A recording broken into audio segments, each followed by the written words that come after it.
I really like this group of people, right? We're an amazing bunch of people, and we're all very nice. Yeah. And I know that all of you want to use data and analytics to make better decisions and to help others make better decisions. But what if we could use those same skills, the same tools, to instead let others make worse decisions? What would that look like? Does anyone know where this screenshot comes from by any chance? War Games, I love it, yeah. It's the movie War Games, or the book if you've ever read that. I read it I saw the movie as a child, and I kind of like the idea of a naive young boy goes hacking away at his computer. He wants to play a game online. It's the 80s, so online is like a big thing. And he ends up playing a game, but it's not really a game. It's actually the Department of Defense, and it's not a game about missiles. It's actual like nuclear missiles, intercontinental stuff.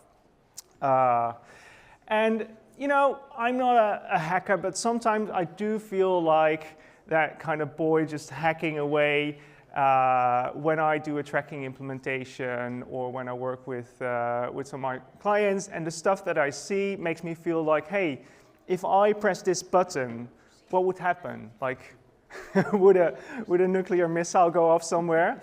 And I started asking questions, right? Because what if it's not me, but someone else who does that? Or what if it happens accidentally? So I'm not a hacker, I'm an analytics engineer, which means I do engineering, apply engineering principles to analytics and data. I've been doing that for 10 years or so, mostly on the web analytics and marketing side, the last few years more on kind of the BI and data modeling side of things. I am based in Amsterdam, where if you're ever around, I also organize analytics engineering meetups. So if you need an excuse for drinks, free pizza, a good talk, you're more than welcome to drop by at one of our meetups. All right, so on to that game. The game I want to play today is how to disrupt an organization, right? Because that's what we're looking at. As analysts, with the skills that we have, the tools that we use, how can we cause maximum disruption in an organization? And luckily, we're not the first, we don't have to reinvent the wheel, right? There is actually this nice little booklet from the CIA from around 1944, where, among other things, like how to break down a vehicle, how to wreak havoc to national infrastructure, that kind of thing. They also have a topic on organizations and how to disrupt organizations. And funnily enough, nothing much has changed over the last 80 years or so, and it kind of sounds like some of my clients. So look at some of their recommendations here. I have to check here. Doing everything through channels. Just taking as much time as possible. Perfect work for unimportant stuff. I really like this one, mixing good parts with unusable scrap and rejected parts. And I know we don't really work on a factory floor anymore, right? But we do have our Jira boards and our Asana projects where we do a kind of production line. And what if you just mix in the wrong stuff there? You can really, really wreak havoc on trust within an organization, right? Just create as much paperwork as possibly, basically. And this made me realize that actually there is a couple of categories here, right?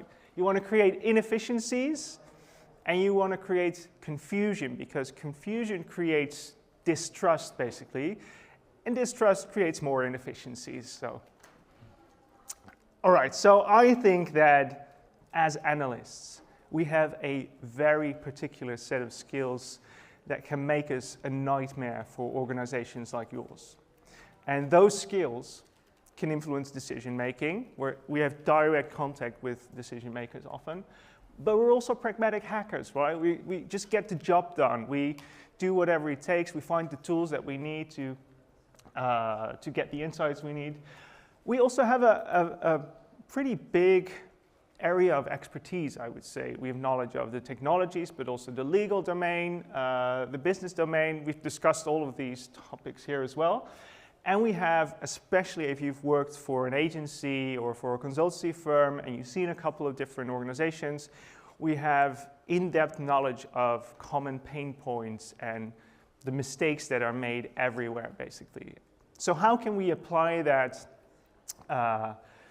and really set the goal for ourselves for today to disrupt an organization as much as possible? So I want to set a goal for this game here. How do we make sure an organization wastes as much time, money, and credibility as possible using our skills of an analyst, right?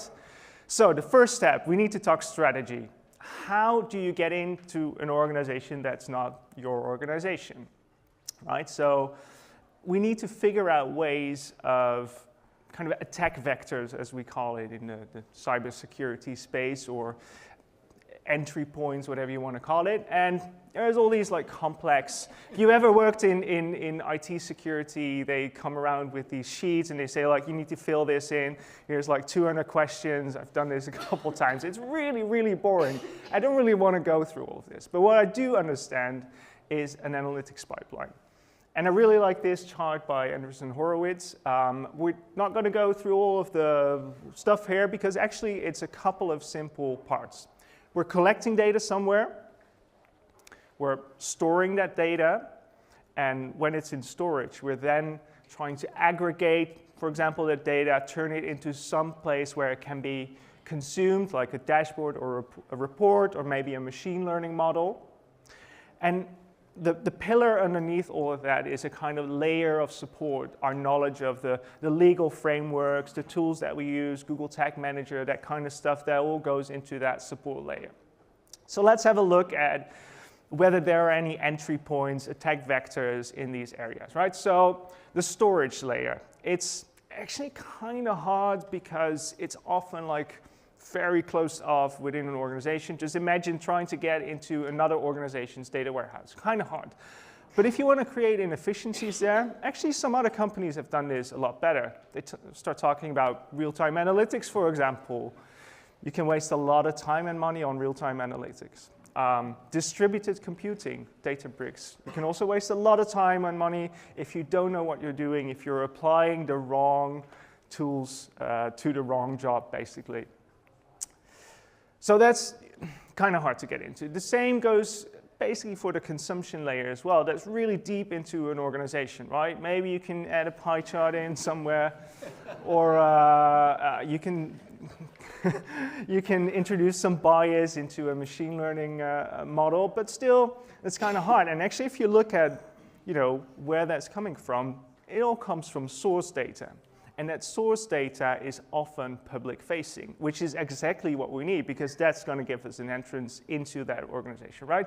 And the same actually goes for a lot of the support layer as well. The GDPR requests and the data deletion requests are actually a public interface, in a way, into a company, right? And a lot of the tools that companies use can be used by others as well. So they're kind of shared among organizations. So those are all really interesting parts for our game here. So now we're going to talk tactics, right? We're going to go into the game. We're going to go level by level, and we're going to increase the complexity a little bit. So the first level is relatively easy, right? And I've actually talked to a few people. I know some of you have already done this. Spamming analytics endpoints. I'd love to hear some war stories at the bar, but the basics of it is you go to a website, you enter a UTM campaign parameter in there, and you can have a laugh about it when it turns up in someone's report, basically. You can also automate it a little bit, so the endpoint is actually a URL that you can just send data to. So we just add in the parameters that we want, write a script to do it, and funnily enough, it still works pretty well. I wanted to do a little fact check for myself, so I did it last week. It still works, and you can still do this kind of stuff. GA4, UA, all works. Similarly, you can do something for search results as well. So don't want to go into too much depth, but this is something that I got last week. as well, funnily enough. I got an email from Google Search Console saying, hey, there's a lot of errors on your site. Go and have a look. Turns out that someone wants to sell me, I don't know, MIT graduation papers or whatever. Didn't ask for that, didn't want to, but still, Google sent me an email about this because there was some kind of error and someone was just spamming my search result. So these are all kind of, like I said, they're public interfaces, right? So people can just put stuff in there, and if you do put enough stuff in there, you can get someone's attention, basically. But, you know, attention is one thing. We want to level up a little bit, right? So spamming is interesting because we're wasting people's time, but we also want to waste people's money. So we're going to go into scamming analytics endpoints. This is interesting. It's a little bit more complex, but I think the scale and the amount of what we're doing here, you really need to consider this. So just have a look at the attribution fraud case that Uber brought. They created a lawsuit, basically. And basically what was happening is some companies found out that, hey, if I bring traffic to Uber, they're actually paying me money. So what if I, you know, just inject my clicks into other people's traffic, even though those people were going to go to Uber anyway, I'm still going to get the money for that. And it's basically the equivalent of the pizza place, right, that hands out discount flyers, and the guy who stands next to the door outside, he's going to get all the credits because, you know, all the people were going to go into that pizza place anyway. This is what we call clickjacking. It's a little bit more complicated because you need to be on people's devices. So they need to install a fun game on their phone or a browser extension to get this done, but you can make it work. Same goes for search results, actually. I thought this was a really interesting one where a lot of organizations don't necessarily advertise on Google. So what if you start advertising for those organizations, right? Because we needed people to download malware on their computers. We can just advertise that malware. You know, looks similar enough. This one was actually really similar. This is not the GIMP.org. This will actually take you to a malware site. Don't really know how they did it. I think Google took it down now, so that's definitely good. But it's still a really big problem. These companies just advertising their malware, basically, trying to be slightly different. The FBI had a great solution for this. They said just install an ad blocker. That fixes all your problems. They had a public service announcement. All right, so let's get into the guerrilla engagement, level 3. This is one of my favorites, actually. We had spamming the analytics endpoints with UTM campaigns. That's all nice and well. But what if you add in personal information to that? We had the UTM campaigns, but you know, maybe have an email address or a password or something in there. If you do that enough, you're going to cause a lot of confusion, because if a company or an organization doesn't understand their analytics pipeline, someone's going to go like, hey, we got a data leak. Bring in all the team. You're going to spend the whole night here figuring out what this data leak is all about.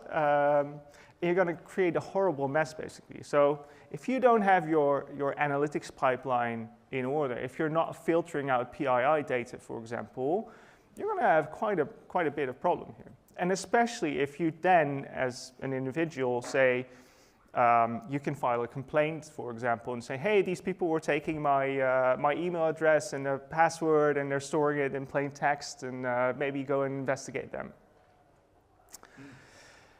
So when we're talking about privacy, personal data, we can take it up a notch even, right? So this is what I would like to call the GDPR DDoS attack. And if you look at a normal DDoS attack, a normal kind of what we call a ransom DDoS attack, you have a set of actors, basically, at different devices, maybe a bot network with people who downloaded our game or the malware that we just advertised.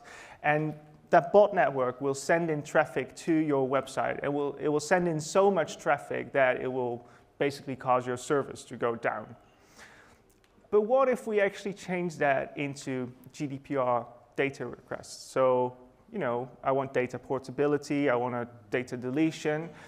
the company needs to comply with that. They need to verify if you are an actual person, if you have the right to have your data deleted.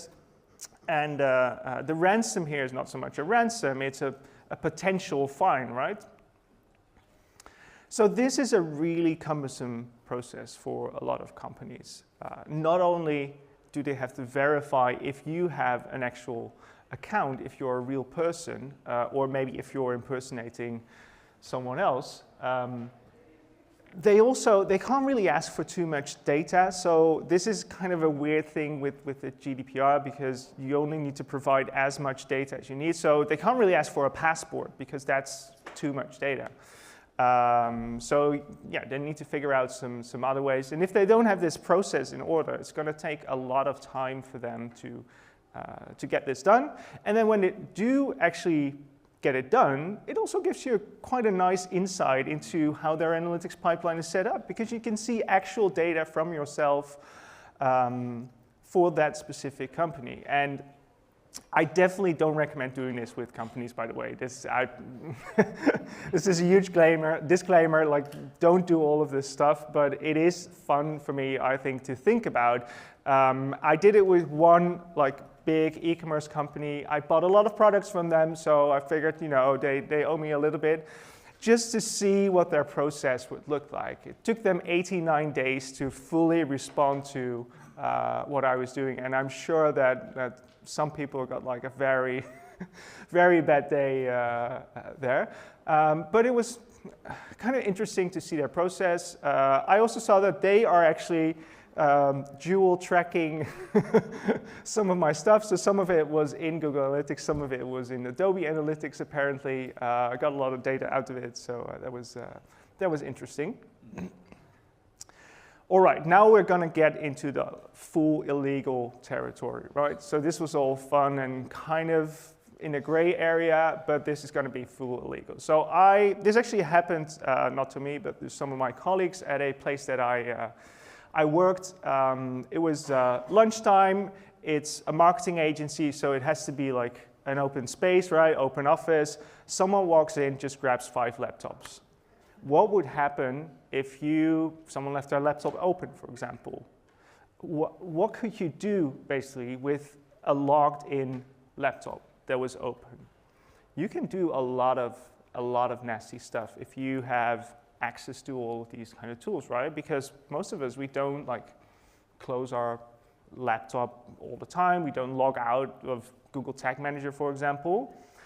And actually, I think you don't even need to walk into this office. If you just look at some of the Google Tag Manager setups that I've seen, just go into the admin panel, and there's just a bunch of weird email addresses, people that haven't worked there for years, employees that have left, and there's no control for everything. So especially if you have something like Tag Manager Marketing Agency at gmail.com. How are you ever going to check who is logged into that account, from which location, or which person was it that added certain changes to that Tag Manager account? You're going to be unable to do that. And that is what I think is one of the biggest vulnerabilities of most pipelines, because this will give you direct access to the full website. You can install your crypto miner on the website. You can do all kinds of fun things with it. But this is a really big danger for a lot of companies. And this is basically what we call a supply chain attack, right? Because it hacks into part of the full supply chain. And Google Tag Manager is just one important piece, but basically every JavaScript library can serve a similar purpose, basically. All right, the final step for our criminal enterprise here. We're going to take it up a notch again. What if we don't think about just one organization that we want to disrupt? What if we want to disrupt a lot of organizations at the same time? We need a lot of stuff, right? We need to bring the big guns. So either we create or we buy, which is often even better. For example, a browser extension or a plugin, maybe a Google Sheets plugin, a mobile app, something like the JavaScript library that I already mentioned. And then we add a little bit of malware in there, maybe some key logging, that kind of stuff. Because what can you do with something like a browser plugin, right? There's actually a lot of things that serve our purpose, because every user that has that plugin installed, we can use them to send fake hits to the websites or the Google Analytics account that we want. We can use it for click injection when they log into a certain place or they sign up for Uber, for example. We can add our affiliate data in there. They don't even notice it. We can do credential hijacking when they log into something like GTM, for example. We just have a keylogger there and we get all their credentials. Account leaking, so that basically means if you have access to certain Google Analytics accounts, this plugin would be able to basically see the data from that Google Analytics account and maybe have like sensitive corporate data, know that traffic has increased. And of course, we kind of want to fund our enterprise here a little bit as well, so we can add in some crypto mining. The same goes for a Google Sheets plugin. Can also be very dangerous, not as dangerous as a malware browser plugin. You get the idea, right? And of course, we don't want to do this just once. We kind of want to scale it out. So we had a lot of different cells working for us, and that's really where the money comes from. And I've been joking about this a lot, but it is not a fiction and it's not a game, because this is really happening. Maybe not for our analytics pipelines, but it is really on a larger scale. When you look at some of the ransomware gangs, for example, there is a lot of money to be made. And just think about that. We know a few maintainers of browser plugins here, browser extensions. They're really good people, but how many of those will still be good people when you offer them $10 million for their screenshot extension, for example?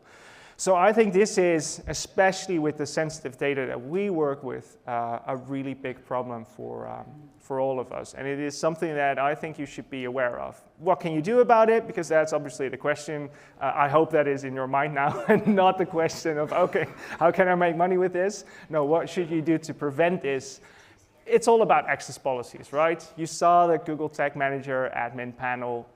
You need to make sure that you set the right permissions, that you set the right access. You need to ask vendors for their security policies. If they are going to be part of your pipeline, of your supply chain, they need to be vetted. And so I showed you the IT security list thing. That actually works quite well for a lot of this stuff. So I had to go into a company once, check if their employees had to sign in with their fingerprints to get into the office. If they do that, you do know that they have a pretty secure office and they can't just walk in, grab a laptop. Similarly, you can do a lot yourself with just data validation, checks, weird bot traffic or whatever. There's a lot of stuff that you can do to just have simple checks. Similarly, for personal identifiable information, you should check for that. And if you are checking for that and you know that you have a robust process, whenever you see PII pop up, you know something's amiss and you know that someone is playing with you, right? So you can definitely investigate that a lot better. Similarly, maybe try out your GDPR process in your own organization for once, because that will give you an insight into how your own organization is working and if you can actually maybe help them improve their process so that whenever they get a lot of requests, they can actually handle it and be compliant. All right, that's it from my side. Thank you.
Okay, and welcome back to Superweek TV. I'm Jeff Sauer, your host for the moment, and we have an exciting group that we're going to be talking to today.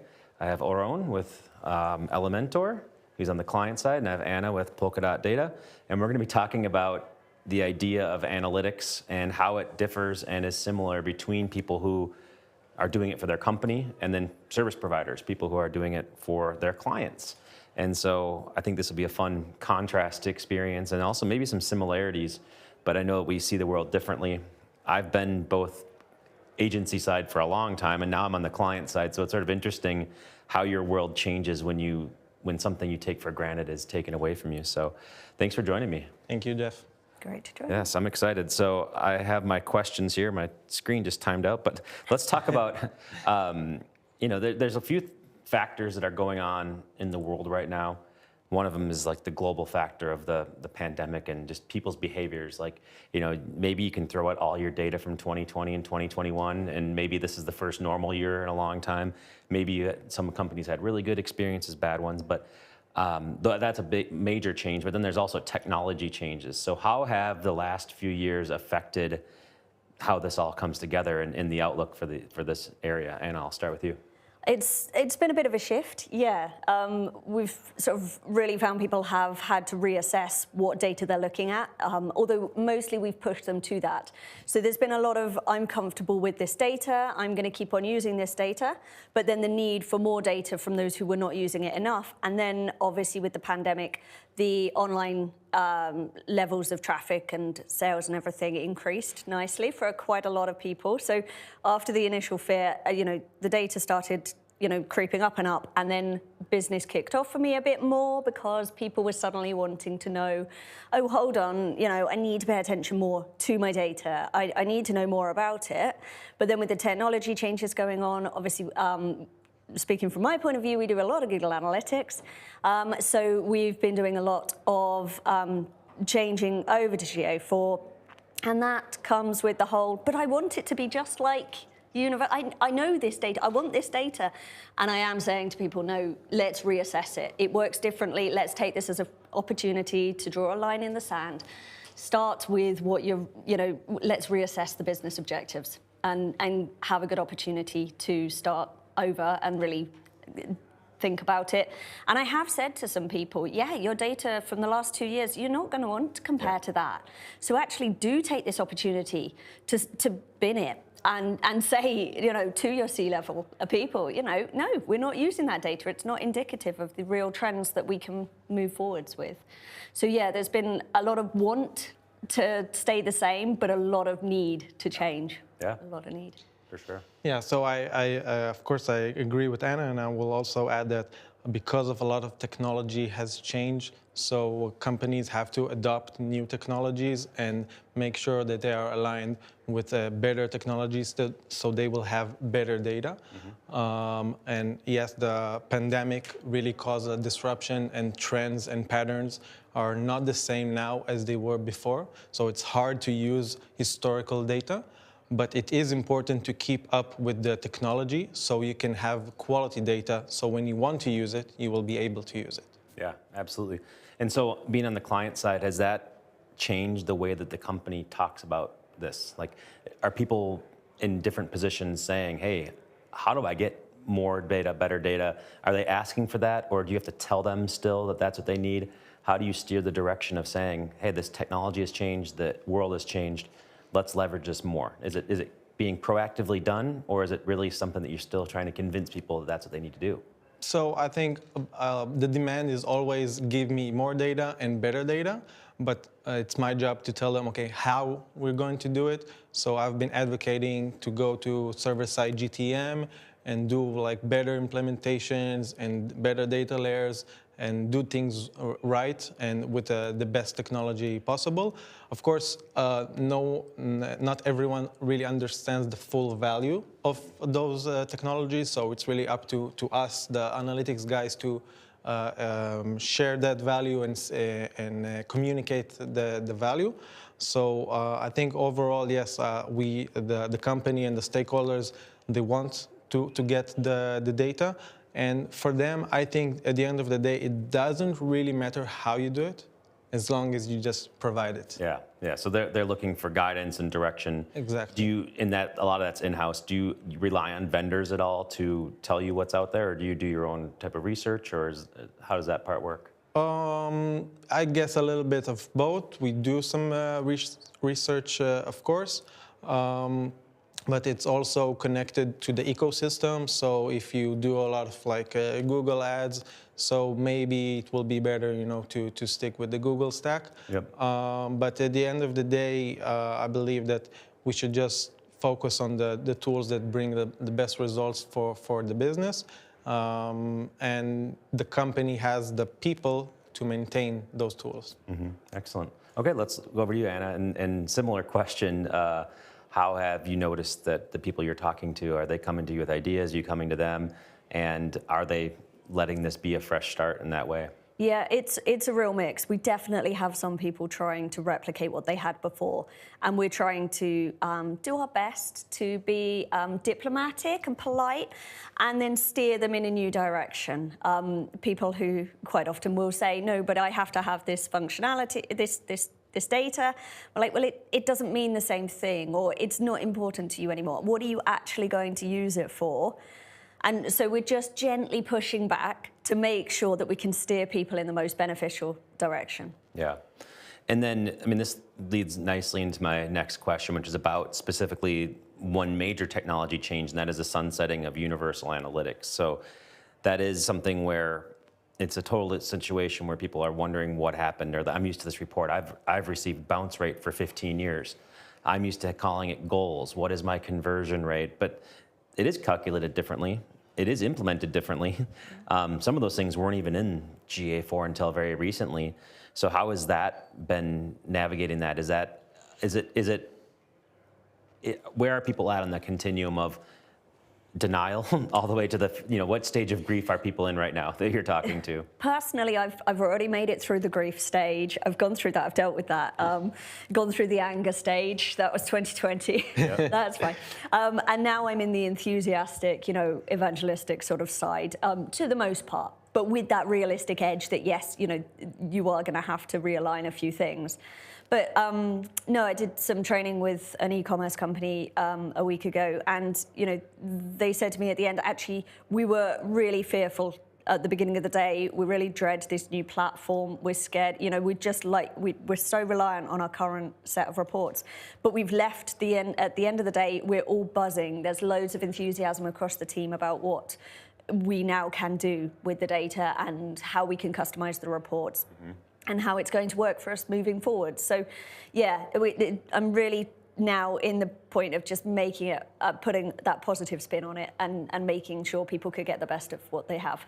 Yeah, I completely agree that every month that goes by, it gets less of a forceful cheerleader to actually believing in what's happening and what you're getting, and getting to that point. And there's a lot of resistance, but it just gets easier, or the resistance gets less and less as the product gets better. Yeah, absolutely. And I think the baseline for me is to communicate to the company, to the people that use the tool. There is no such thing as a perfect tool. Universal was not perfect, GA4 will not be perfect, and that is okay. That is life. We will never have the perfect tool. So we need to see what we can get from the tool that will bring the most value to the business. And on my end, I really try to educate and train and show the people how to do it. We're still in the process of migrating, and since we're at 360, so we have a bit more time to do that. But at the end of the day, I believe that we will find the opportunity to make the tool, the shift to GA4, work for us, and take into consideration that it will never be perfect. Yeah. But we need to do our best. Yeah, yeah. So that actually is a perfect transition to the next question I had for you, and that is around integrations between tools. Do you value that? Like you had mentioned, we have our primary tool that we've been using forever, Universal. But there's this change here where you have other options and other things coming along. how much do you want those to integrate with each other? Is that a big priority for the business, or is it more like I just really care about what I care about, and even if it's inefficient, I'm good with just getting the data out of the tool? Yeah, I'm generally pro integration. I would prefer to have the integration between tools. We have, for example, integrations of Hotjar and Optimize, so you can see the A/B testing data in Optimize recordings.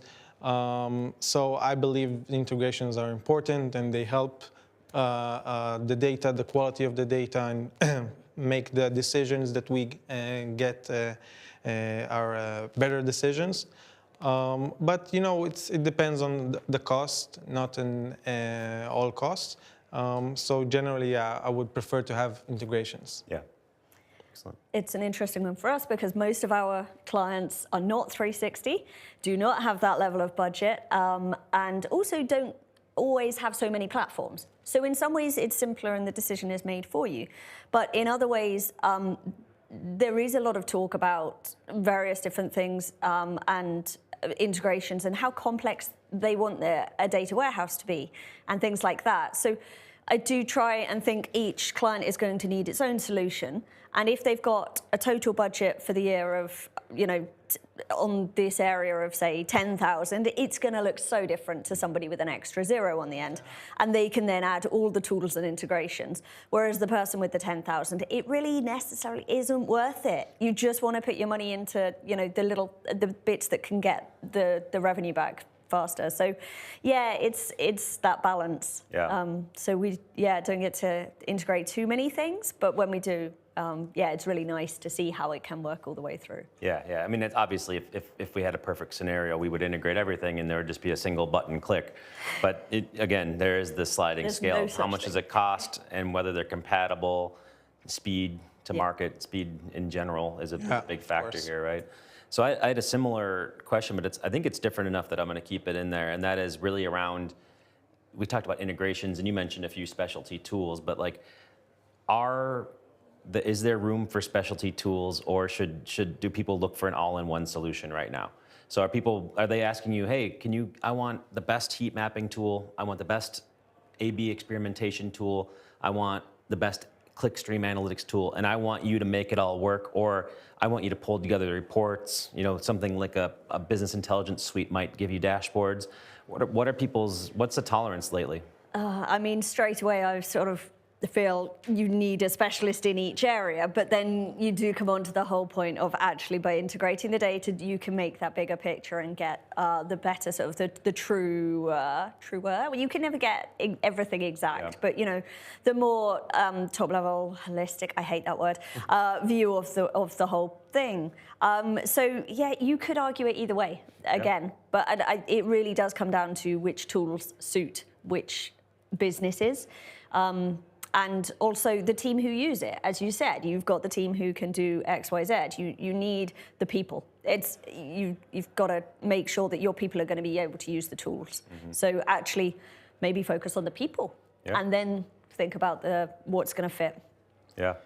Well, I was going to say almost the same thing. It's never really about the tool. You can have the fanciest tool in the world, but you don't have the people, the manpower to really take ownership of the tool and get the value out of the tool. So it doesn't really matter. Yeah. So the companies really need to understand that when they bring in a new tool, the most important thing is the ownership of the tool. Because once you have ownership on the tool, you can actually provide value from the tool. Yeah. Just having tools, it's nice. It's like you're having toys for your kids, but it doesn't really matter because you don't really get the value that you need from the tool. And a lot of companies, they just like to bring this tool, bring that tool, and doesn't really know that if you don't have the manpower and the training and the education to do this, to really use the tool properly, so at the end of the day, the tool will just be like useless. Yeah. Yeah, it's funny. Like I think I wrote an article about this a few years ago, but similar situation is that the cost of tools. You can get a heat mapping tool for $100 a month. You can get a lot of it's inexpensive, and then the implementation cost with tag management is next to zero. So we sort of Avinash Kaushik, who was the guy I learned web analytics from. he had this 90-10 rule. 10% of the money, the budget goes to the tool, 90% to the people who run the tool. Yep. And I said, and I think I wrote, is that still a relevant thing here? You know, is it still there? What is the relevant ratio? And it's roughly that. I think I said maybe 20-80. You know, 20% to the tools, 80% to the people who run it. Whether you believe in the percentages or not. Yeah, I think it's too easy to bring a tool now. It's very easy. The cost is not so high for most of the tools, right? And that is what people or companies don't understand. That it's easy to bring the tool, but it's harder to maintain and to learn it and to really get the most of the value from the tool. So yeah, it's really up to us, I think, to really educate the company and the stakeholders in the company to get to have the decisions on tools from people's perspective. Yeah, yeah, and then knowing that it's that much more expensive to bring somebody on there, it's almost like if you don't do it, you're better off than doing it. Exactly. For me, if I can share like an example, so my VP product of the company, so he asked me, why should we use GA4 for all our analytics events? Why not go with Amplitude or HIP or Mixed Panel? And he forgot just one thing, that I know GA4 very, very, very good. So I can learn Amplitude, I can learn all the other tools as well, but I'm already an expert with GA4. So it will be a lot of time for me to learn another tool and then train the other company employees. And that time is cost. So when you want to bring a new tool, you also need to think of the cost of training and learning the new tool. Yeah, and that's that whole 80%, actually now I think it should be like 595, right? Because the cost of tools have gone. I mean, for base entry level tools, has gone down a lot. Of course. Enterprise definitely has a price tag to it difference, but and there's no point having it if you can't use it. 100%. So it's funny how that was a principle that we learned a decade and a half ago. And it's still we could still pretty much just thread the needle with that percentage and go with it now. So it's funny how everything's different, but everything's the same in this world, right? Okay, so the next one I want to ask is just about missed opportunities. Now I want to start with you, Anna, because you probably see more blind spots constricted by budget, constricted by strategies, because you're exposed to more companies. But what are some opportunities that people that they may be missing out because cost, training, anything? Those are two really key things. The cost of implementing a very basic setup with a few KPIs is a little different to somebody who wants to implement,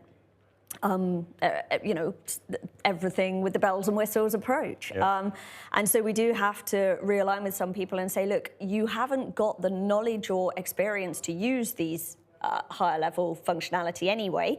So let's cut the budget on the really whizzy bits of functionality. And what we'll do instead is make sure that you really have a good solid foundation of knowing how to use the essentials that are really critical to your top level business objectives. Let's make sure you know those inside out. You'll prove the value of them, then you can reinvest that profit into the next phase in 6 months or a year or however long. So yeah, it's an interesting balance, that one.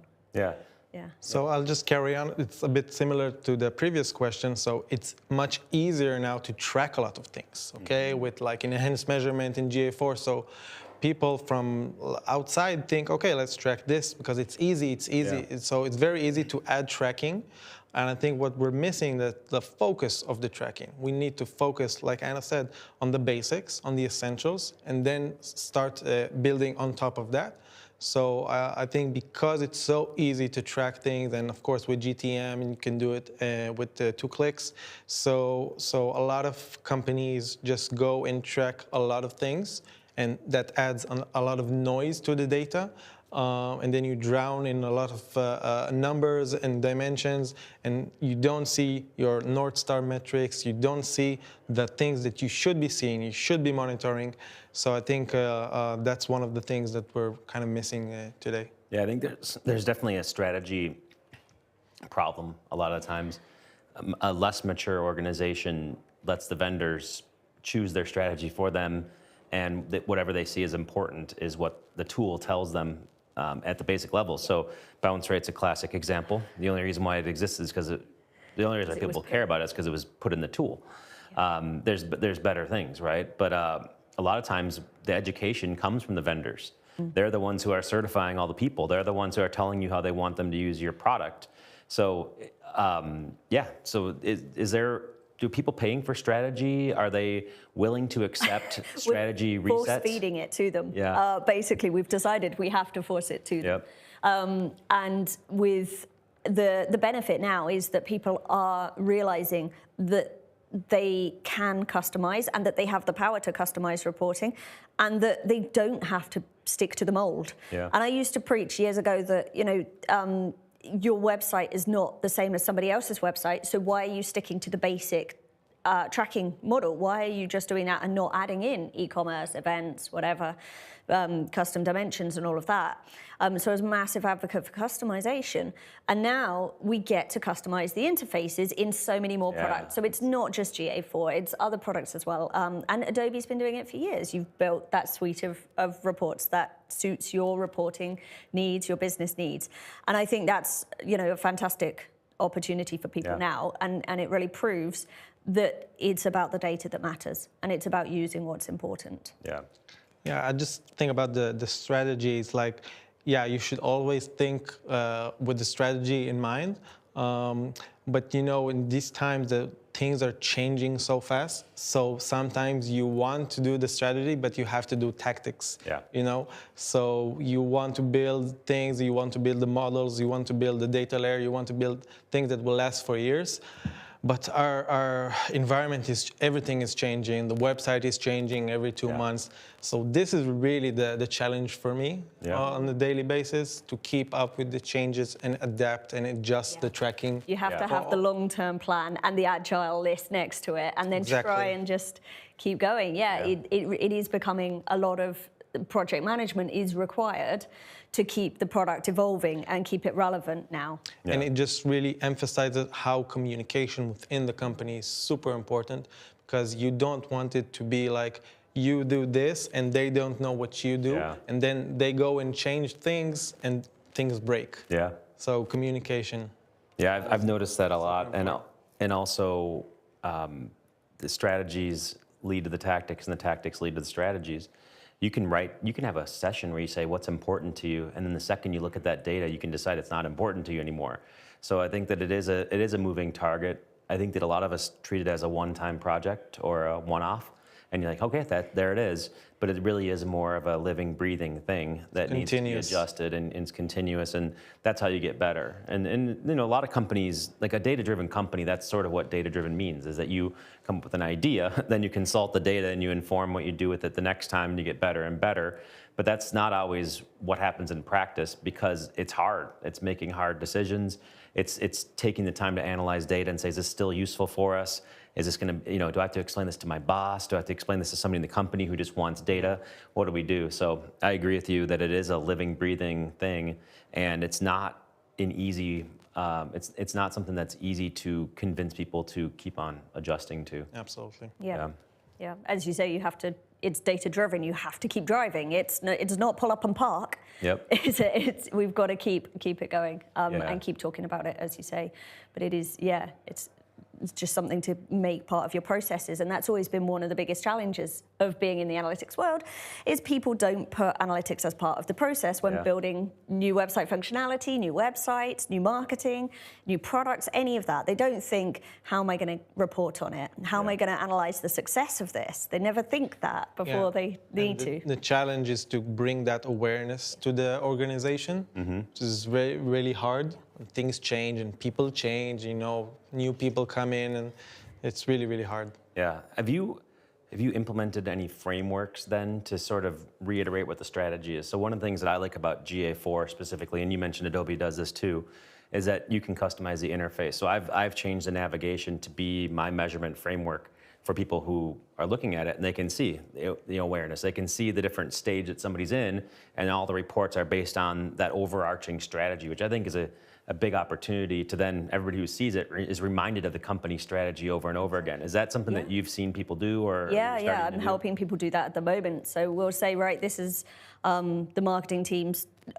What are your objectives? Right, we're going to put those in these reports. Right, Jeff, what's yours? We're going to call it Jeff's reports, and we're putting it here. Yeah. And anybody knows they could go and just take a look at your reports if they wanted to, and just see that your metrics are they doing better than their metrics if you want to gamify it. Yep. But yeah, no, it's really important to build all that customization in and to just make sure that people have the relevant things to them. Yeah. Well, on my end, it's a bit different. So I try to share as much as possible for everyone to have the access to the data. So it's just like you have a Confluence page with many reports, and everyone can just go in and check it out. But as I said before, things all the time, they change. So the maintenance is very hard. But yeah, I try to have the data as accessible as I can. But in terms of having the framework within the reports, that's a bit more difficult for now. Yeah. Well, I think some of it is, it's roles that we maybe don't define. Like when you think of a web analyst, I have a vision of what a web analyst is, but it's totally biased towards what I did as a web analyst, right? I think that it's really more of part of the role is access to data for the people who need it, not so much being the one who's managing the tool or the technical part of it. It's more encompassing than that, and enabling data enablement in the organization, which is obviously much harder, and fewer people are qualified to do that because all the education out there is about technical, JavaScript, tagging, data relationships, all that stuff, and usually it takes a certain person to do that. Then to be able to evangelize that in your organization and to dumb it down for everybody else, that's usually a different skill set. And so it's very rarely you can get one person that can do both things, right? So it becomes a team or it becomes a function, right? Yeah. Yeah. Or you have a vendor that helps with it.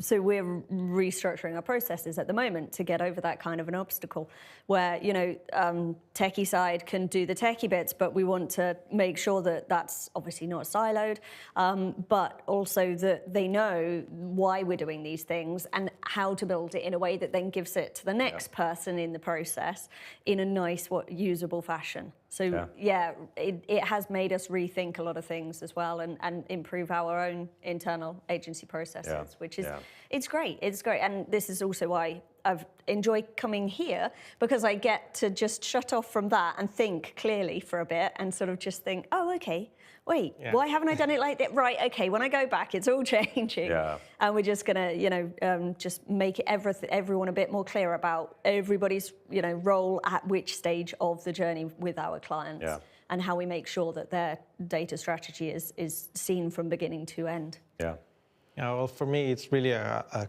constant battle to really understand what's the best process, how to share my knowledge, and how to, because I'm the only guy in the company that does the analytics. So, and everyone wants the data. So it's really hard and challenging to see how I can do all the technical stuff, but of course, share the knowledge, the training, and provide the data. I want to be really an enabler, and people can use the data and make the reporting as self-service as possible. I do have to say that with GA4, it is a challenge because it's fairly new and we have a lot of different areas that you can look at.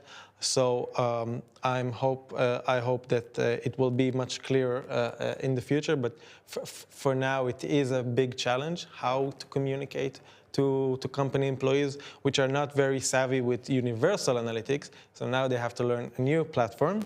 But that's the challenge for us. It's good to have challenges. Absolutely. Well, in process, I think is the name, like this decade, that'll be defining what we do here is process. I think people, like this industry is maturing. We realize that a lot of these things are not heroic to get something done. It's really just training in process, and you're seeing a lot more opportunities with people all over the world getting trained up so they can run the processes.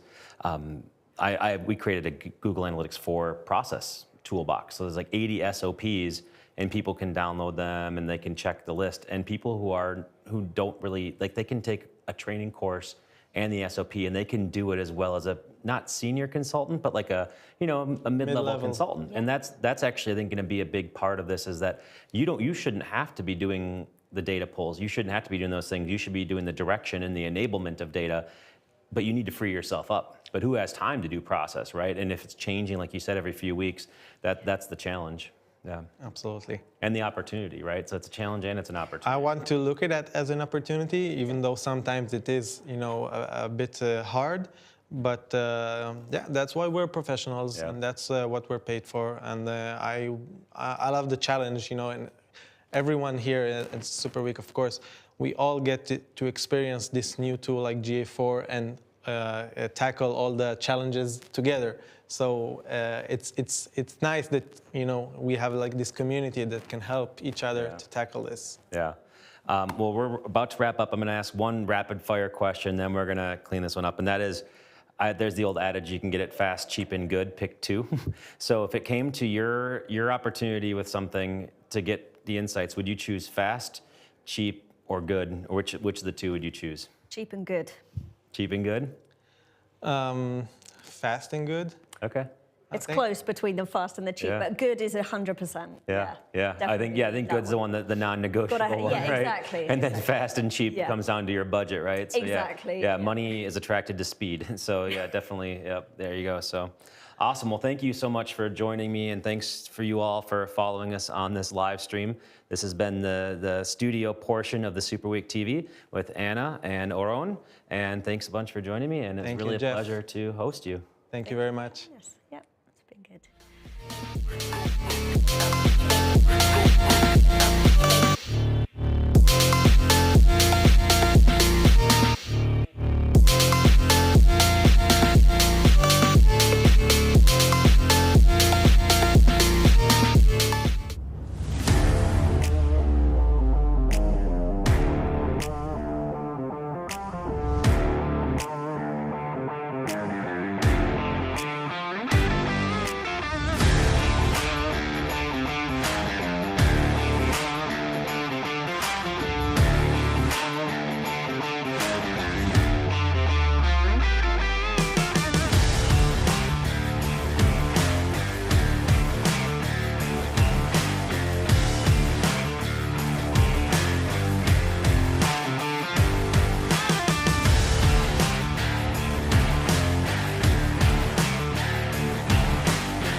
talking about modern things like data stacks and data meshes and data lakehouses.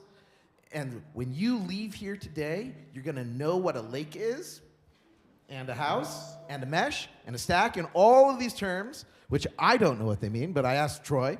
I said, do you know what a data mesh is? And he says, actually, I do. I said, great, because I would look forward to learning. So without further ado, I would like everyone to clap your hands. Boom, boom, boom, boom. Troy, Troy, Troy, Troy, Troy, Troy, Troy, Troy! Gatchel. Thank you. Welcome to the Modern Data Stack talk, and I got a lot of data tech buzzwords, and it's kind of late, so if you want to play a bingo game, go up to that URL. I have some wonderful swag from my craft beer restaurant that I own. So I'm not just a tech guy, I brew beer, so I had to have a beer. So I have some good swag. It was a free site, so they didn't give me a QR code, so sorry, you're gonna have to type in the HTTP of it. But the first 3 winners will enter a prize. And if you hear me say a buzzword or see it on the slide, fill in your bingo card. Shout out bingo if you have filled 5 boxes either horizontally, vertically, or diagonally. And no, you can't. Shout out bingo, gets a beer. Yeah, there you go. We're adding prizes. And I'll keep that up here while I do a quick intro.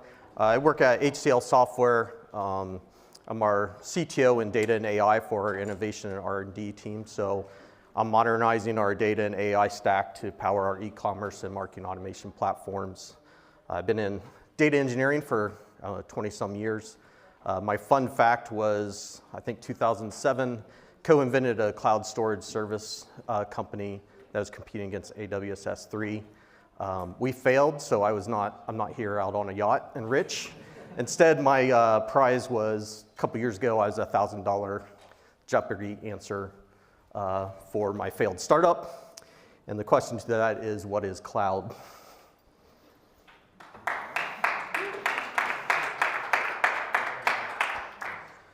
So what I'm talking about today is a little bit of challenges that we were facing with clients with our commerce and marketing stack and what they were kind of asking us. One is, everybody knows the buzzword customer data platforms, it's the new thing. But what we've seen in the industry is clients struggling with large expensive data migrations or ingestions of their data to customer data platform to get value out of it. Before I came to HCL, I was in the digital agency and media services as well. So those things were great projects because they brought a lot of services money, but what we're having problems with is clients being able to get value out of that. They also wanted cloud agnostic or on-prem deployments, so they're struggling with some options that were out there with current CDP providers. And they wanted scalability and extensibility, so not a black box CDP that they couldn't extend or customize or didn't scale to some of the global clients that we have. And modularity, so they might not need all the functions of the CDP, maybe they already have other tools. So, helping them optimize current MarTech and AdTech stacks and build in functionality that they did need or deploy it. And deploy it where they wanted it, either from a geo region, a cloud region, on-prem, or hybrid. So we set out some internal parameters that we wanted to do when we were evaluating an R&D. One is building some of this on open source software. To take advantage of things that are already out in the industry. It had to integrate with our current software stack, obviously, and then try and leverage data where it sits versus large ingestions or migrations. That's kind of where the data mesh comes in that I'll talk about. And then we're very Kubernetes friendly on the rest of our software, so being able to deploy it on Kubernetes, which gives you options of deploying it where you want it. Some of the use cases that we're building out is your typical CDP ones, your rich profile, but we have B2B and B2C clients, so it had to be flexible. A profile will not just be a person, but it could be profile of a segment or profile of account or organizations. Identity graphs to be able to match deterministic and probabilistic across data sources. And then ML and analytics. So this is kind of the area I'll be talking about today is our use case in this. Building out our own models and machine learning models like product recommendations, We've built out self-learning models and promotions and offers. And, but be able to use our clients' models as well within a stack, so they can bring in their own models.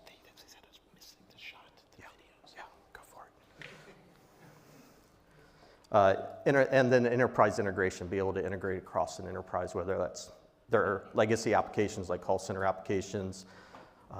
We do a lot with inventory and fulfillment, being in e-commerce, and all these other integrations that we have to do. So when we looked at this, we started thinking about what can we move from. There's a lot of centralized. I've been doing centralized data warehousing and ETL for a long time. And it's not to say that you still won't centralize some data, but what if we do a mixed pattern of data mesh and lake houses to combine centralized and decentralized data sets?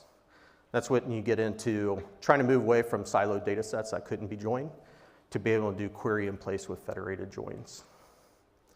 And then also trying to simplify ETL. I think you heard earlier the reverse ETL and high touch. So we have some similar patterns with that. And using common SQL language instead of complex data pipelines to move data, using dbt and other stuff that I'll go into to kind of do that SQL transformation and simplify some ETL. And so this is what we come up with, and my disclaimer, this might not work for everybody or your company.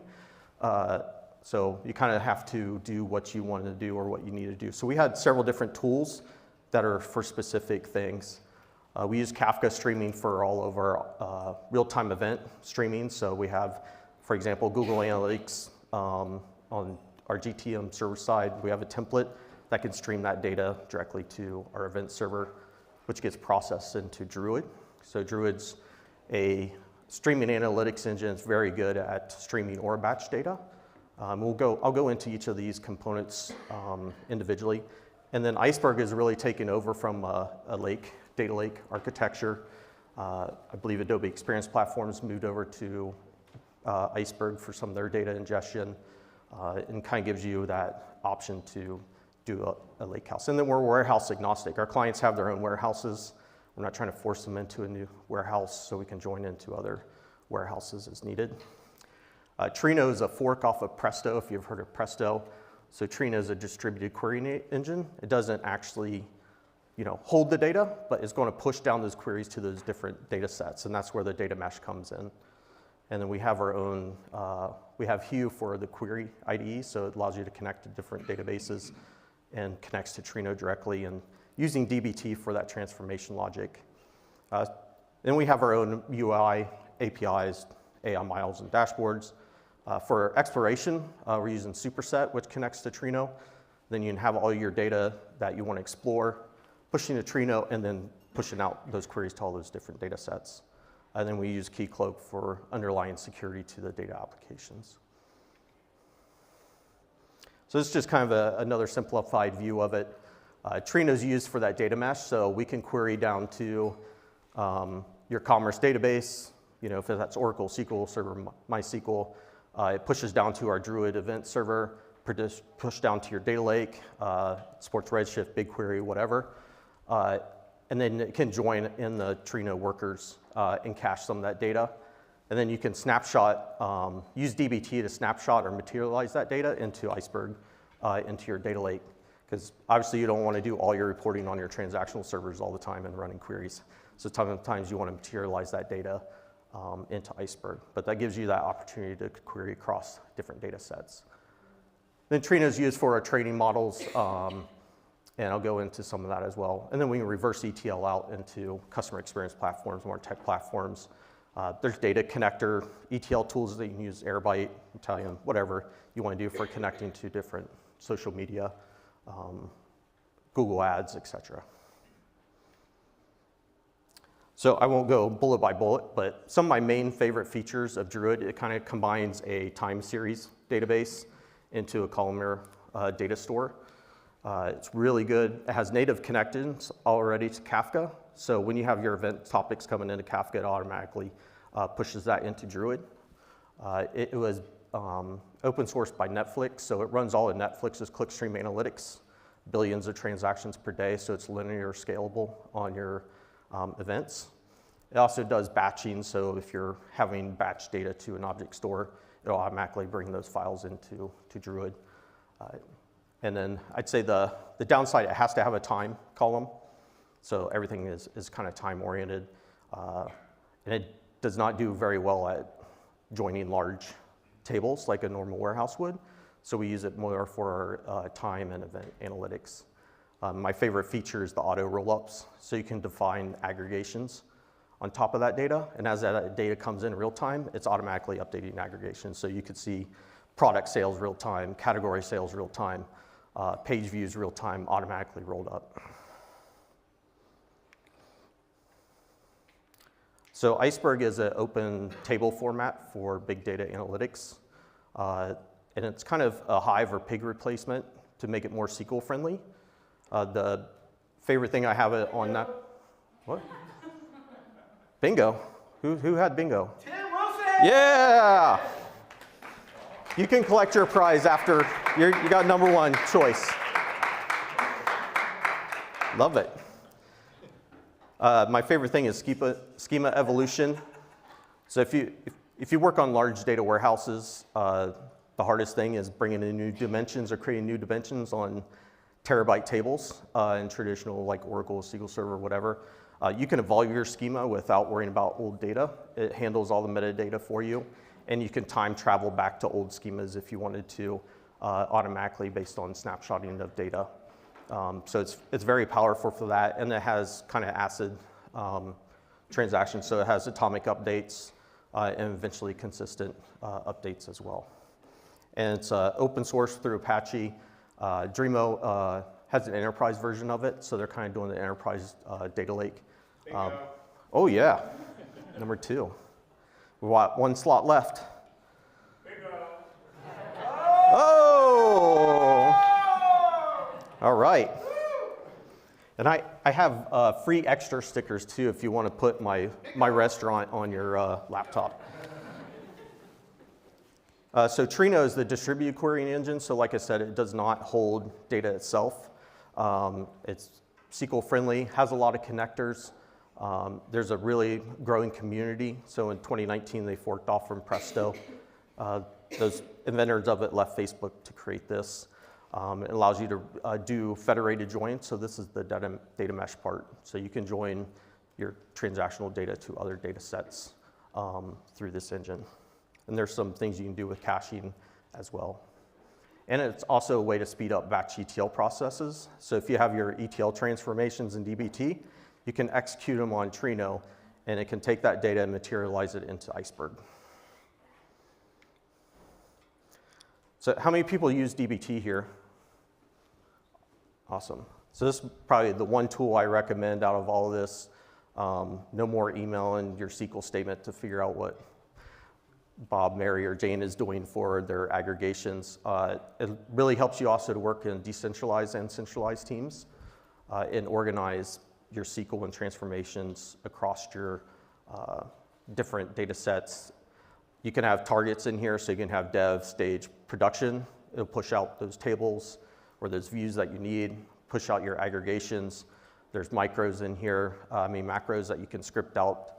So if stage has weird data but production doesn't, you can put if statements, if stage target do this kind of thing. So it allows you to centralize your SQL statements and connects to Git, and then you can build it out. There's DBT Cloud if you want to do it from an enterprise perspective and team perspective. We're using the open source version, and I'll tell you how we're orchestrating in a bit. They're pushing out Python modules and macros. So if SQL doesn't work for you in certain complex situations, they're releasing something that you can put your Python-like data frames in here and execute those across your data sets. So if there's one tool out of all this, DBT in your analytics engineering. I think it's very powerful, helps you organize your team and really get your SQL like code, software development lifecycle. So that's always been my struggle as a data engineer. You got the application and Git and stuff, and then the databases were always like hard to maintain in the SQL logic. So DBT. Hue is a query IDE if you want to go be able to connect to different stuff. This is actually a server, so it's server side. It allows you to connect into your data sources. This is just kind of our sample environment or whatever that we're doing. But this connects to Trino, and then Trino pushes down the query and gives you your result sets in Hue. It's open source as well if you need that type of tooling. Cool. ML and data orchestration. So from how to organize your ML, anybody doing workflow automation and machine learning? Nobody? Wow. So one of the struggles with machine learning pipelines is orchestrating them in the way that you can do dev, testing, and get them out to production in a workflow manner. So we reviewed a bunch of tools. There's a bunch of tools out there now. There's Kubeflow. We evaluated that. There's Dagster. There's Flight that we kind of chose. There's Prefect and others. So you can evaluate these tools. I think it will really, if you're doing machine learning modeling, I'd recommend start looking at how you're going to organize those workflows.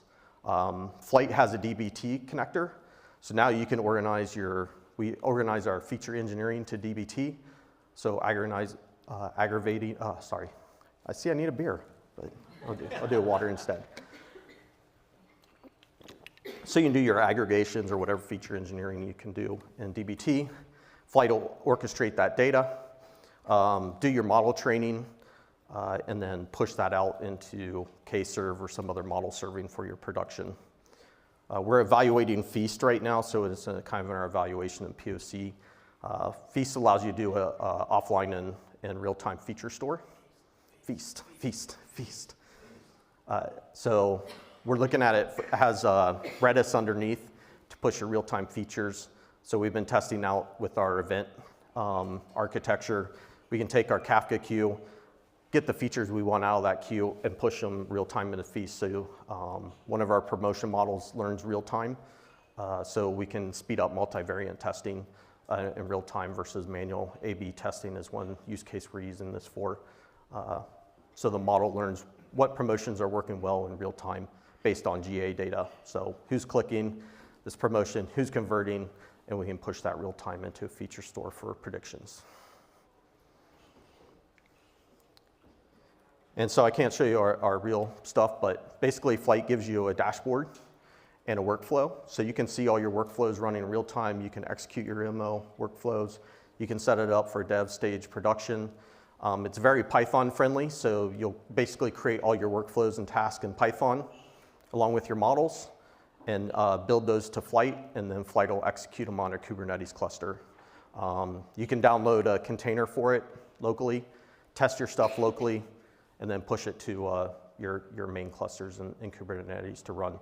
So it kind of gives you that visualization of your ML pipelines, which I think is the next steps in modern data technology is to really visualize those items.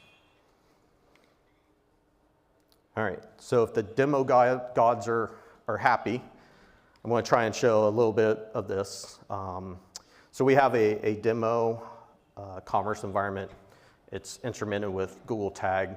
We have a server-side GTM running an app engine that's forking off that data to our event API in Cloud Run. That's pushing to our Kafka queue, and that's pushing to Druid. And then I'll do some actions and then show you in Hue running Trino into Druid, hopefully. Please log off the Wi-Fi. No one play bingo right now. All right, so make sure this is running. Okay. So this is just pushing down data into Druid. We have some page views, simple stuff. You see on the left-hand side, we kind of have our commerce data. Unica is our marketing automation tool, those are all in different databases, but they're all in one view in Trino now. So that's kind of the data mesh. Now with Hue, pushing to Trino, we can query all those data sets together. So we'll just do a search for chair. I'll click on something. So those tags fired. You see what's there. Run. And so you see my search term in real time, my view items, and I viewed those chairs in real time. So that's GTM server side, our API, CAFQ to Druid querying. And so we did a test when we were evaluating this technology. We took a billion Bitcoin transactions off the public BigQuery, pumped it to Kafka, and we did 150,000 transactions in a quad-core CPU in a small scale. So, and it scales linearly. Netflix is running like 13 billion events in this type of architecture. And one more item. As a beer guy, what is dry hopping a beer? Does anybody know what dry hopping is? Few? All right. So dry hopping, if you're California West Coast IPA or hoppy pales, yeah. So to get that extra aroma and flavor in the beer, after fermentation ends, a brewer will add pellets of dry hops based on what they want to add into it. And it sits into the beer for another 3 or 4 days. It doesn't add bitterness, it just adds the aroma and flavor of the beer. So it kind of enhances your hoppiness in a beer, or the smell of it. And boom. If you want to connect, here's my LinkedIn.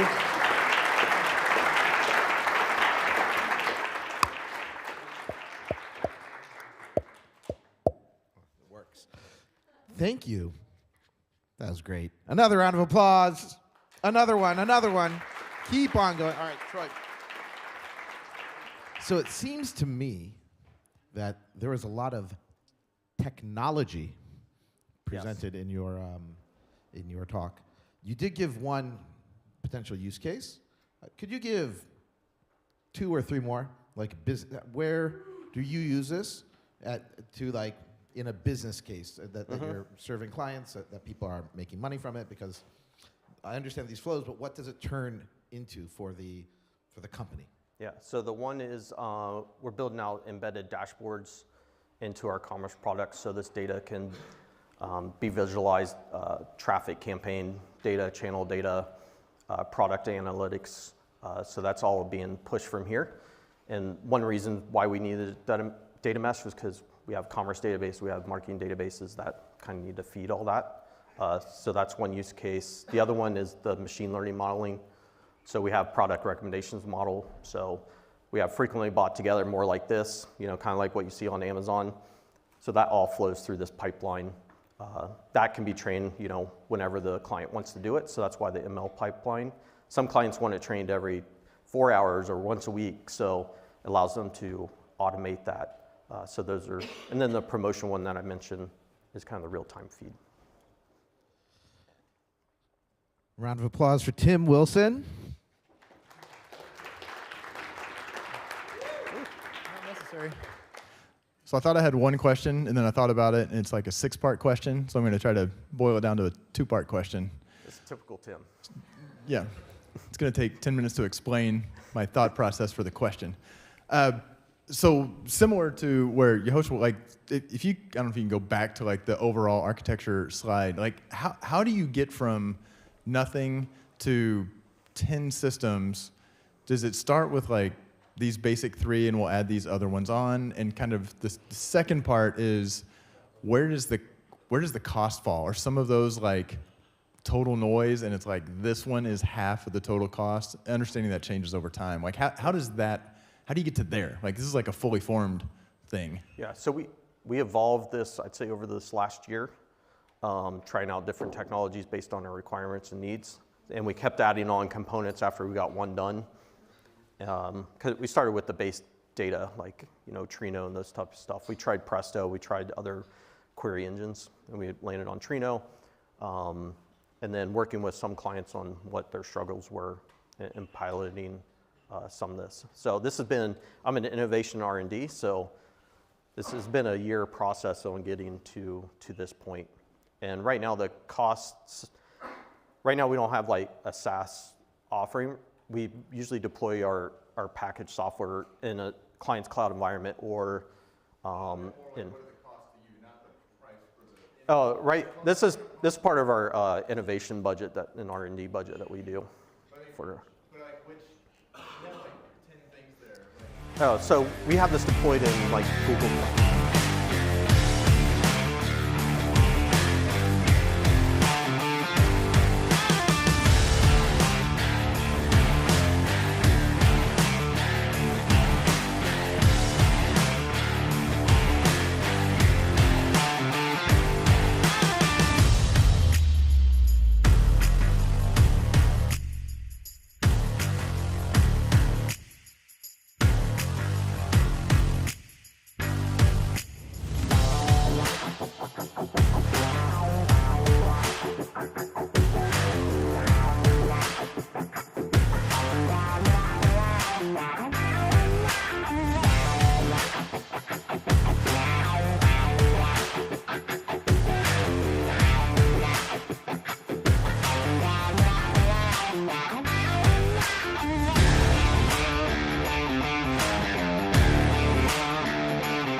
Good morning, everyone.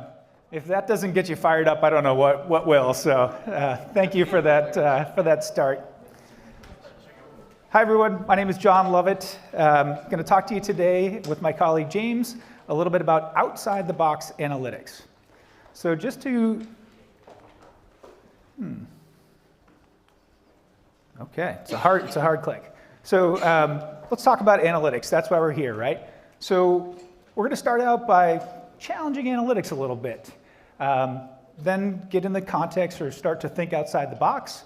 We'll talk about some problem solving with data products. And then James is going to talk us through some real world examples. He's going to get real with it, and I'll try to bring us home.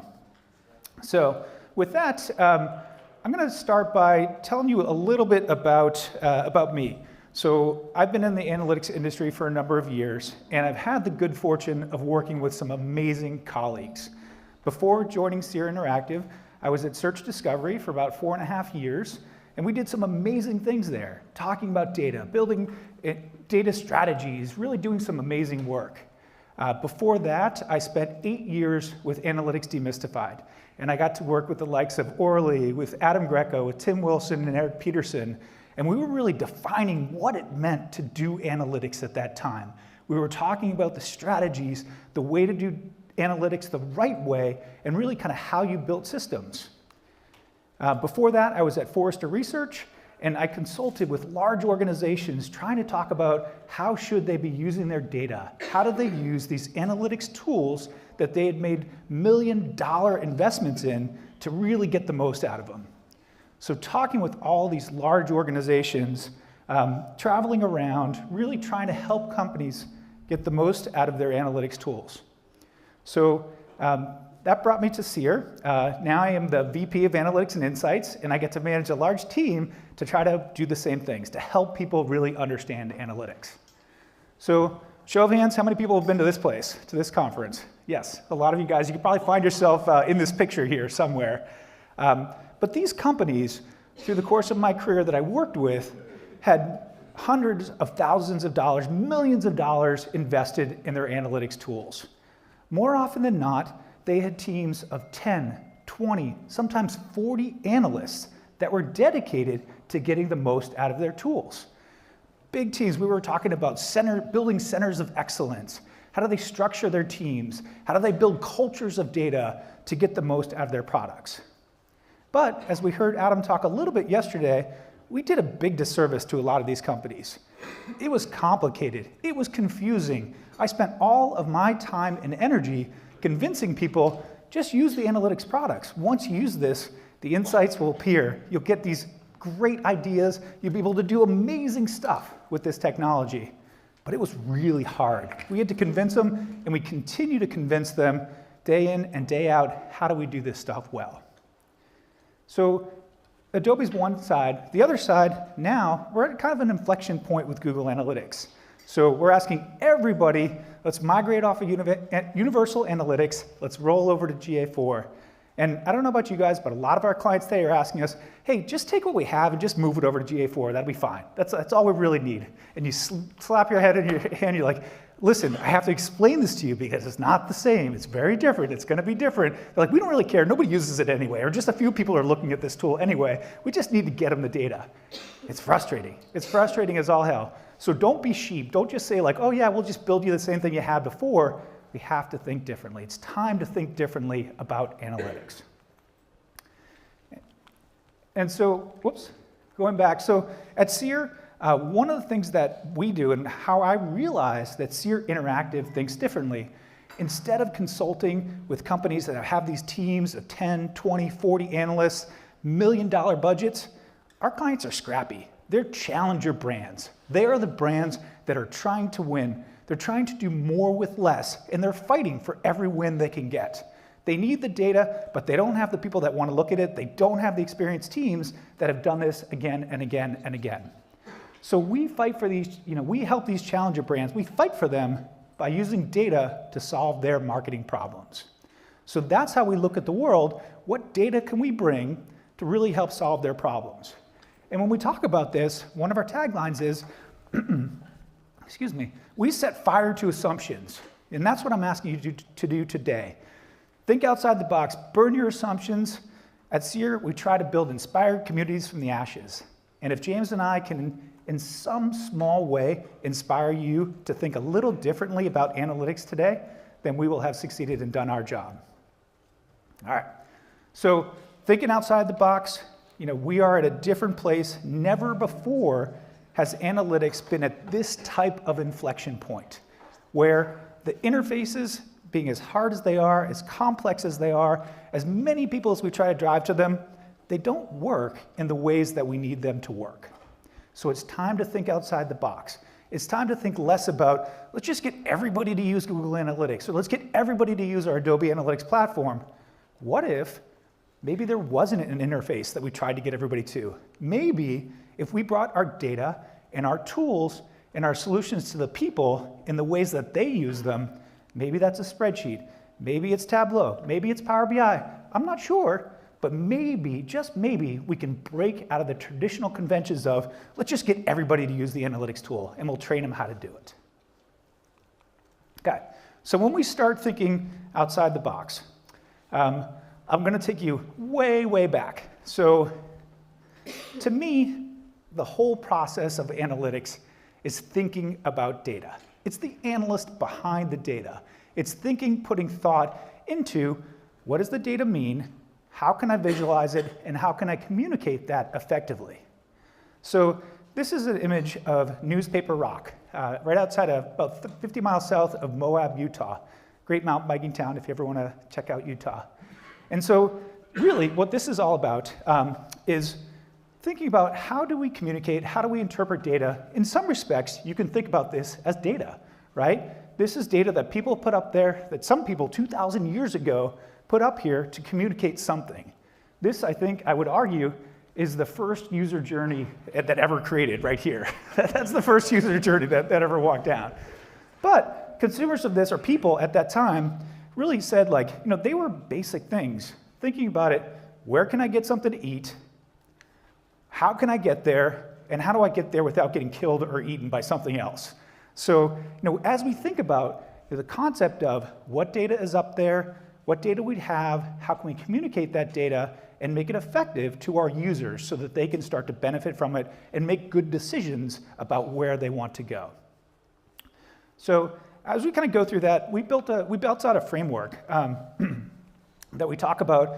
Instead of just saying, let's go right to the tool and figure out how do we solve our problems within the tool, let's think about those problems first. And so the way that we talk about this, we've basically built kind of a 4-step process. And the beginning of it, we tend to talk about, let's frame the problem. So how can I acquire more customers? Imagine yourself back 2,000 years ago, you look at your business partner and you say, hey, we've got the best Brontosaurus burgers in all of Utah, but nobody's coming to eat our Brontosaurus burgers. How are we gonna get them? How can we acquire new customers and get them to come and realize what we have for them? Okay, what data do we have? So you start to think about this in the context. Listen, I know where all these people live. I know what they like. I know that they're scared of the woolly mammoth. They're scared to get eating. And there's a bunch of footprints that are all going away from where our Brontosaurus burger stand is. So I've got data, I've got information that I know about my customers, about the potential for where they're going. How do we use that? So let's start to visualize this and find the highlights and the findings and see what we can determine. We've got an untapped market. There's 500 other people around here that are living near Newspaper Rock. If we show them how to get to us, we can gain an estimated 500 wampum each for all these people. We know that they don't live very long, so maybe that represents a lifetime value of 12 wampum per person. So thinking about how do we can do this, let's frame the problem, let's understand the opportunity that's in front of us, and then how do we take action? Turn to your business partner and say, listen, if we just created a billboard and put up a map of how to get to our brontosaurus burger, we could get people there to our store. And then we could finally move to Arizona where it's warm and we don't have to worry about these cold Utah winters. So I kind of say that in jest, but the idea is frame the problem. Start with what are you trying to accomplish. All too often, we just jump right to the tools. And we say, these tools can solve our problems. So let's use the tools to look at all this information. Let's look at the clicks, the views, the visits, all those things, and that'll be the answer. But so often it's not. We know that it's not. You have to work harder than that. So what are some of marketing's problems? When we talk about using data to solve marketing problems for these challenger brands, mind you, they don't have huge budgets. They're fighting and scrapping for every win that they get. But things like, I just talked about customer acquisition. So customer acquisition is a big one, but also, brand health. Do we have a good brand reputation? Can people find us? Do they know how to get to our products or services? Also talking about content effectiveness. We spend a lot of our time building content, building websites, building landing pages. Is it working? Are they engaging with us? Is it driving engagement? Other types of problems, privacy and security, we all know that this is an issue. How do we protect our consumer data? How do we make sure that we are doing right by our consumers? And then, of course, you've got mergers and acquisitions, competitive threats. What data can we determine that what's out there to help us to understand, who we're competing against, how does that work? And then ultimately, we hear this question oh so frequently, how do we know if we're spending our money correctly? Marketing ROI. That's one of the great things that analytics can help us do is figure out if you've got just $1 or a finite set of dollars to spend, where should you put those dollars? So all of these, and by no means are these all the marketing problems. We use our own data. We look at our client data, we survey people, we survey clients, we try to find out and understand what are those toughest problems and how can we start to think about them a little bit differently to bring the data and solutions that aren't necessarily the first solutions that many people think of. Okay, so one of the things that we talk about here, my clicker's not cooperating with me today, so this is a real world example. We were in a meeting, in a Zoom meeting. CMO's in the room with his team. Our SEER team is in the room as well. And he starts talking, he's asking the question, we've got a marketing campaign that's going out. We want to understand, it happened to be a Father's Day marketing campaign. How long do we keep pumping money and dollars into promoting this campaign before and potentially after Father's Day? Do we keep spending money on it? Is there going to be a drop-off? And he asked the question to the room. And the analytics team of the room starts thinking about it. They're like, we didn't run one last year. I don't have any historic data to compare to. I can jump to my numbers and see what happened there. Everybody's scrambling to come up with an answer to this CMO who asked a pretty simple question. How long should we run our campaign? And ultimately, he looked around the room and he looked at the SEER team and he said, shouldn't our search data be able to tell us this? And one of the junior analysts spoke up and said, yeah, actually, we can find this out pretty quickly. We can just look at search terms and find out when people stop searching for Father's Day gift ideas or Father's Day gifts. And all of a sudden, when we brought search data into the room, we had a great answer to a question that couldn't just be solved with marketing data, with analytics data. So we're bringing in more marketing data is what we were doing, just bringing in data, different data sources. All too often, we just look at the problem as, how can our analytics tool answer this question? But in the reality is, all of the data that we have access to, we should be utilizing to help us answer those questions. And let me just illustrate this point. Many of us in this room, myself included, have spent so much time saying, look at our beautiful analytics solution. We are open for business. Come on in. We'll train you how to use it. We'll show you the reports. We're going to tell you where all the data lives. We're going to tell you more than you ever wanted to know about this data. And just come here. We've got all the answers. This is it. And then they say, wait a minute, well, what about organic and paid search data? Oh, okay, well, we can bring that into our analytics tool.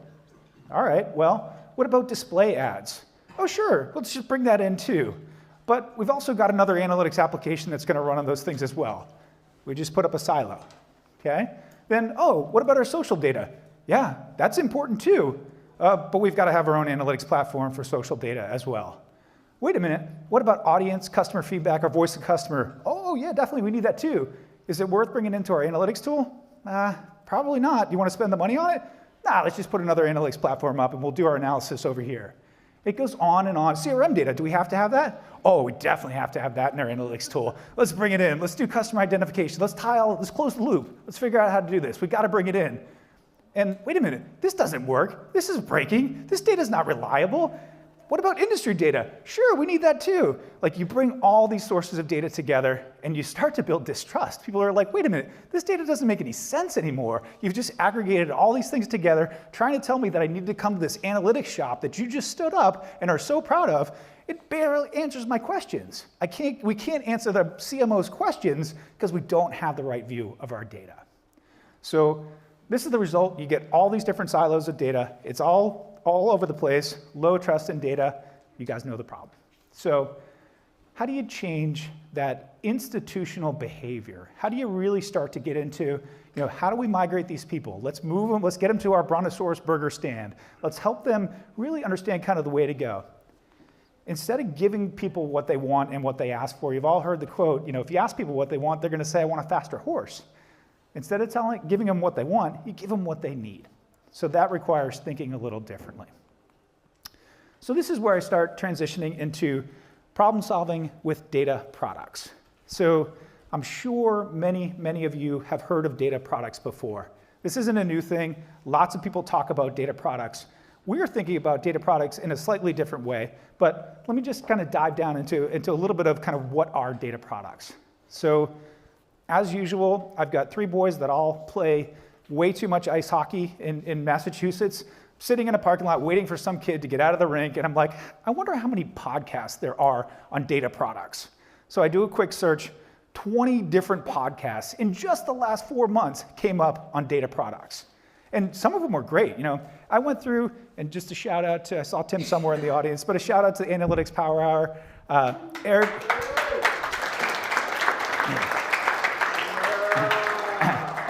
So Eric Weber did a great podcast on what is a data product, how does it work, and Tim, Mo, and Michael, went through the questions with them. They asked them all these things.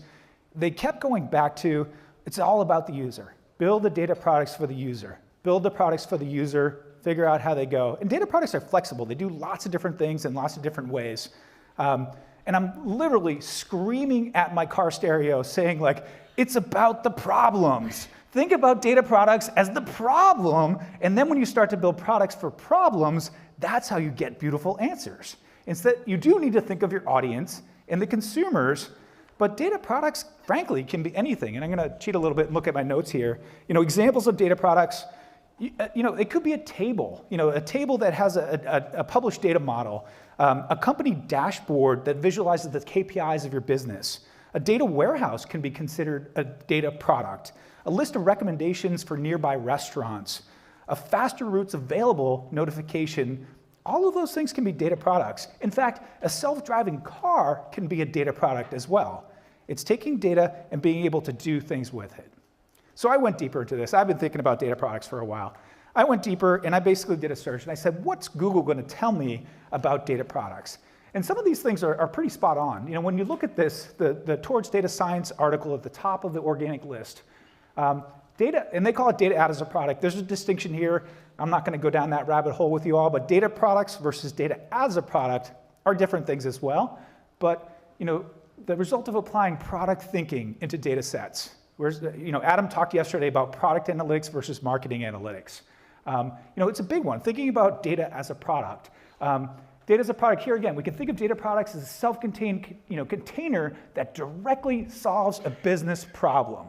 Okay, I'm liking that. I got marketing problems. I want my data products to solve those business problems. Again, data products is a reusable asset engineered to deliver a trusted data set. Remember that? You got to trust it. Trusted data set for a specific purpose. Yes, I need it to solve my marketing problems. The list went on and on, but some of these things, the top one that article talks about, DJ Patel, the former United States chief data scientist, he wrote a book in 2012, The Art of Turning Data into a Product. And one of the things that he said was defining data products as it facilitates a goal through the use of data.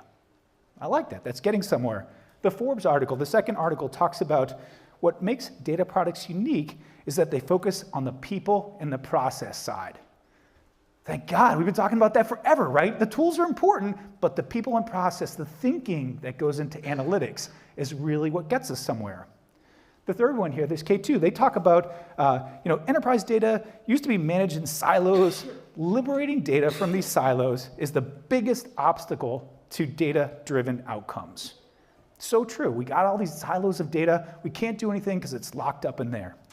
The next one there, talking about data products, the primary objective is to manage, organize, and make sense of vast amounts of data that organizations collect and generate. So these data products are going to help us to be able to understand all of this wealth of data that we have together that really hasn't ultimately solved the problems that we have. So if we kind of take that step further, and of course, this wouldn't be a worthwhile presentation. I had to ask ChatGPT as well. I asked ChatGPT and I said, what's a data product? What do you think a data product is? And it wasn't terrible. It's a software application or system using data to provide value. Yeah, those are all things. It can be standalone or part of a larger ecosystem. I agree with that. A variety of purposes. We want decision making. We want the automation. We want the prediction. Yeah, and it can be a website. It can be a mobile app. It can be a predictive model. There's so many different things. The sky's the limit, as long as you think about it or you frame the context in the right way. So at SEER, when we think about data products for marketers, we came up with some relatively stringent or what we call definitions of kind of how do we do that. So we think of data products for marketers that combine data, taking these multiple data sources, to provide an understanding. Help me understand my data. Then we talk about highlighting the insights, and I did struggle with the insights. We can call this findings, we can call this insights. It's still not going to auto-magically generate insights for you. People have to think about this. A data product is a tool that helps us to put data in context and think about it, and ultimately to deliver recommendations that are going to solve those specific marketing problems. So let me just highlight this for you. Combine the data, use it to provide a new level of understanding, highlight what's important, show your teams, your marketers what's important, and deliver some recommendations. Now, mind you, when we use these data products, we do it as an agency. We are supporting this. We don't just give it to our clients and say, good luck. Build your teams and go figure out how to do this. At this time, we are using these products alongside. We show them to our clients, but we are saying, here's what we see in this data. Here's the highlight, and here's our recommendations about what to do about this. So we're using it as a supportive tool to teach them, to train them, to show them how they can better their marketing. And data products do have a few requirements. So for us, it starts with clean room quality data. Data quality is of the utmost importance. We want to be able to protect the privacy. If you say we can only do a data product if it's on-premise in our environment, okay, let's build it that way. We want to be sure that it's the best quality data and we're protecting it to the extent that we can. It also needs to establish baseline metrics. So when you open up your data product, you should be able to refresh it and see, this is performance measurement, right? What happened? What happened in the context of the data that I have, the marketing problem that I'm trying to solve? You show me that data near real time or when I refresh it. It's got to have that visualization layer. So show me those highlights, point out to me, because I might not be able to see it as a marketer, point out what's important. And then embed some methods to take action. Whether that is, I see this, I see your recommendation, I'm going to launch a test right from here to see if that actually works. Or I'm going to start a workflow process to say, hey, I need my content team to create some new content based on what I learned from this data product. It's got to have that actionability built in. And then the fifth one, it's got to be extensible and be able to iterate over and over again, to use it again. The extensibility, what this means, hey, we got a new data set or the data changed. Let's add it to the data product so that we get a new view. Let's be able to expand it to include new options. Let's put another layer on top of this. Let's put an AI layer on top of our data product to see if it can pick out the trends for us. The one thing I will mention about this, and I think when Mo talked about this at eMetrics, she said it very well. Data products, you think about them, the beauty of it is it's on a product lifecycle. So they do have a lifecycle to them. Oftentimes, being newer to Seer, I came in and I look at many of the things we build, and I'm like, this is junk, this is trash, this doesn't work. How are we going to do this? And I said, let's kill all these things. And the person I was talking to was like, whoa, whoa, whoa, we built those things. We love these things. We spent so much time, sweat, and tears putting into these things. We agreed on, okay, let's not kill them. Let's have a retirement party for these data products. They serve their purpose. We love them at one point. They're not useful anymore. Let's retire them. So you need to think about these things. They may not live on forever. You need to iterate. You need to evolve them. So kind of the simple framework that I'll share with you is kind of the setup here is, you start by framing that problem. Frame the problem. You assemble your data, pull the different disparate data sources together, visualize your highlights and findings, and then ultimately enable marketers to take action. And with that, I'm going to pass it to James, who's going to get real with us and tell us some examples.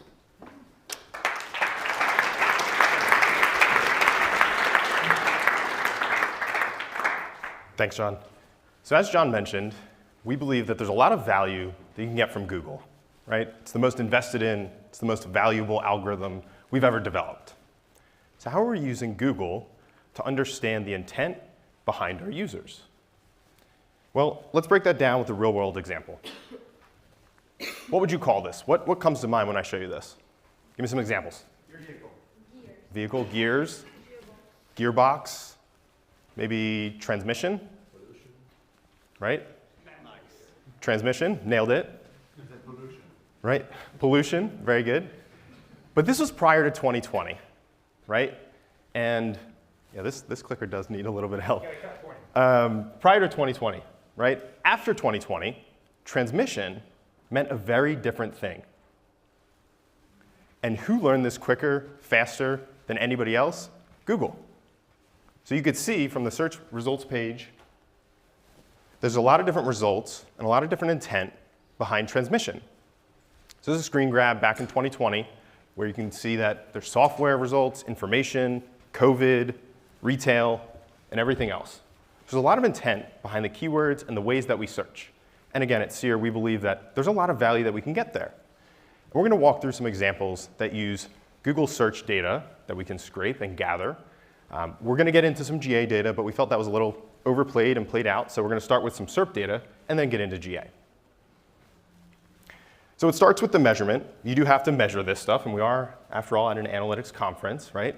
And as we learned yesterday, the value, as John talked about, taking action, is the key part of all of this, right? That is the important part, because you can measure everything under the sun. If you don't do anything with it, it doesn't matter. So how do we go about doing this in our day-to-day? So I'm going to walk through one of our data products internally that our team uses to help do that. Mind you, this is just the beginnings of the data product. There's more to it that I'm not going to get into here today. Love to talk to you about it at the bar. But with that, one of the techniques that we use called n-grams. So what are n-grams? N-grams are, simply put, a sequence of words. It's fairly straightforward. You can use them to basically aggregate text strings to better understand and find themes within them. And knowing that there's going to be two people presenting here today, it wouldn't have been a conference tangentially related to AI without at least 2 ChatGPT mentions within our presentation. So yes, this was generated by ChatGPT as well. Could have easily gotten it from Wikipedia, but. So let's pivot and actually talk about how we use these n-grams to help solve marketing challenges. So a challenge that we run into as an agency, as a consultancy, a lot, is working with new clients. And we may not have the history and the breadth of knowledge that they have, but we do have a lot of tools and data at our fingertips to help them. And one of the first questions that we get is, what opportunities exist? What do you see in the marketplace for us? So this product specifically focuses on that. This is one table from the product. As you can see off to the left, we've got n-grams, and I'll walk through the rest. So specifically in this case, just to show some more examples of what an n-gram actually is, we're highlighting the first n-gram here. So security. Within security, that theme, that n-gram, we could see security applications, security threat monitoring, so on and so forth, getting to longer tail keywords. If we open this back up just a little bit here, we come back to our data product. We're seeing search terms and page one coverage. So starting with search terms on the right, we can see the number of terms that make up that n-gram. How broad is the intent? How many terms are we actually talking about within this given theme? Moving into the middle column here, we take the number of search terms that appear on the first page of Google and represent that as a percentage of all search terms. So this clearly shows us how many of these search terms are actually appearing, actually ranking in arguably the only really meaningful place on page one of Google. And if we look back to the right side of our table, we can see that we have a bunch of metrics that I think you're all familiar with, paid media metrics that we aggregate and show, clicks, costs, and conversions. So bringing this all back together, we now can see, bringing together paid media and organic data, that there's likely an opportunity here with, you guessed it, security, right? So if we look a little bit closer at this, you can immediately see that there's a lot of costs, there's a lot of clicks, a lot of broad search terms that are in this, and a lot of conversions. So we can tell that there's immediately an investment, financially willing client that they've made into this search term. However, there's very little page one coverage. And again, I want to emphasize here that finding and surfacing these things is the intent of this data product. This is not rocket surgery. This stuff is not that difficult to bring this together. Now, we're visualizing this here in Looker. We're multiple years into this journey. You do not need to use Looker. We'll talk a little bit more about that in a moment. But the point being is that what we're showing here can be done through an hour of YouTube and Excel. But let's continue down this example path here. We're going to pivot a little bit, and let's say that you found a theme, an opportunity area that you want to dive further into. You know that there's possibly something here, right? But 884 search terms, that's a wide net that you're casting. How can we dive in further and actually talk about specifically how can I take action from that? So if we come back to our table, what we're going to do is actually click on that first n-gram. And it's going to filter the rest of the data product to show me, guide me, help me take action, help me provide recommendations to my client, or directly to me if I'm doing this for myself. And I'm going to move a little bit further down into the data product here and look at another table. So this table is very similar to the one we were just looking at. It's basically all the same dimensions and metrics except for the n-gram. We've removed the n-gram, so our primary dimension now has gotten a lot more granular, and we're looking specifically at the search terms themselves. So if we look at the first search term here, we can see cybersecurity assessment services, quite a long-term or long-tail keyword, but there's nothing ranking for this keyword. However, we can see that my clients made an investment of $18,000 across various paid media platforms. So again, there seems to be intent. There's a lot of clicks, a lot of conversions. Client's willing and has made a financial investment. However, there's nothing ranking organically for this. And without bringing these two data sets together, we never would have been able to see this. Let's dive just a little bit deeper into this, though. And let's say maybe your client doesn't have the budget to go develop net new content. Maybe they don't have a desire to for a variety of reasons. There's something else going on. We've all been there. So we come back to our example here. We say, OK, we need to pivot. Maybe that's, for whatever reason, not a search term that we can go after. It's not something that our client's willing to dive into. They don't want to build new content. So we look a little bit deeper here. Specifically, this row here, you can see again, there's about $18,000 worth of cost associated with this. So again, we know that there's a willingness to drive users to a page that's related to this. But we can also see that there's very little organic ranking around this. But we would have probably lost this if we hadn't actually looked at this specifically for this example, right? There's a lot of noise here. So in another part of our data product, we actually filter out search terms that rank between 0 and 10 so basically the first page of Google, and specifically show ranks 11 through 30. So again, this table is no different than the table before. This isn't complicated or advanced. All we're doing here is showing our users, in this case our team, how to more quickly get to action. So in this case, we know that a lot of clients might be spurred to move more quickly to something that's already within the striking distance of the first page of Google. So how do we make sure our team knows those opportunities exist? How do we help bring those to our clients to the forefront to take action? We make it abundantly easy for our team to know that these exist. Again, in this case, XDR security is a very apparent opportunity for us, knowing that there's nothing ranking, or there is rankings, and there is intent by the client to show actually going to put money behind this. So pivoting a little bit here, let's say, as a lot of people have to us in the past, I don't have the time, the money, etc., to go build out a large infrastructure to gather this data. And to that, I would ask you, do you have $100, $100? If so, you can do this at scale using platforms like Stat. We used Stat for a long time until we started interfacing with Authority Labs, which is the API that we use today to actually search Google. But you can use platforms like Stat, get up and running in an hour, and start doing this with $100. And look, even if you don't want to invest any money, that's fine. You can do this in Google Sheets, as I mentioned earlier. All of this can be done for free using Google Sheets. It's a little bit scrappier. That's what we did for a long time before we got to actually building out all these products. We spent a lot of time interrogating MVPs, putting them in front of clients, and really trying to get to and understand the problem and the challenges, as John mentioned earlier, and focusing on driving value before we built out the tools and the data products themselves. So let's come back. We're going to go into another example.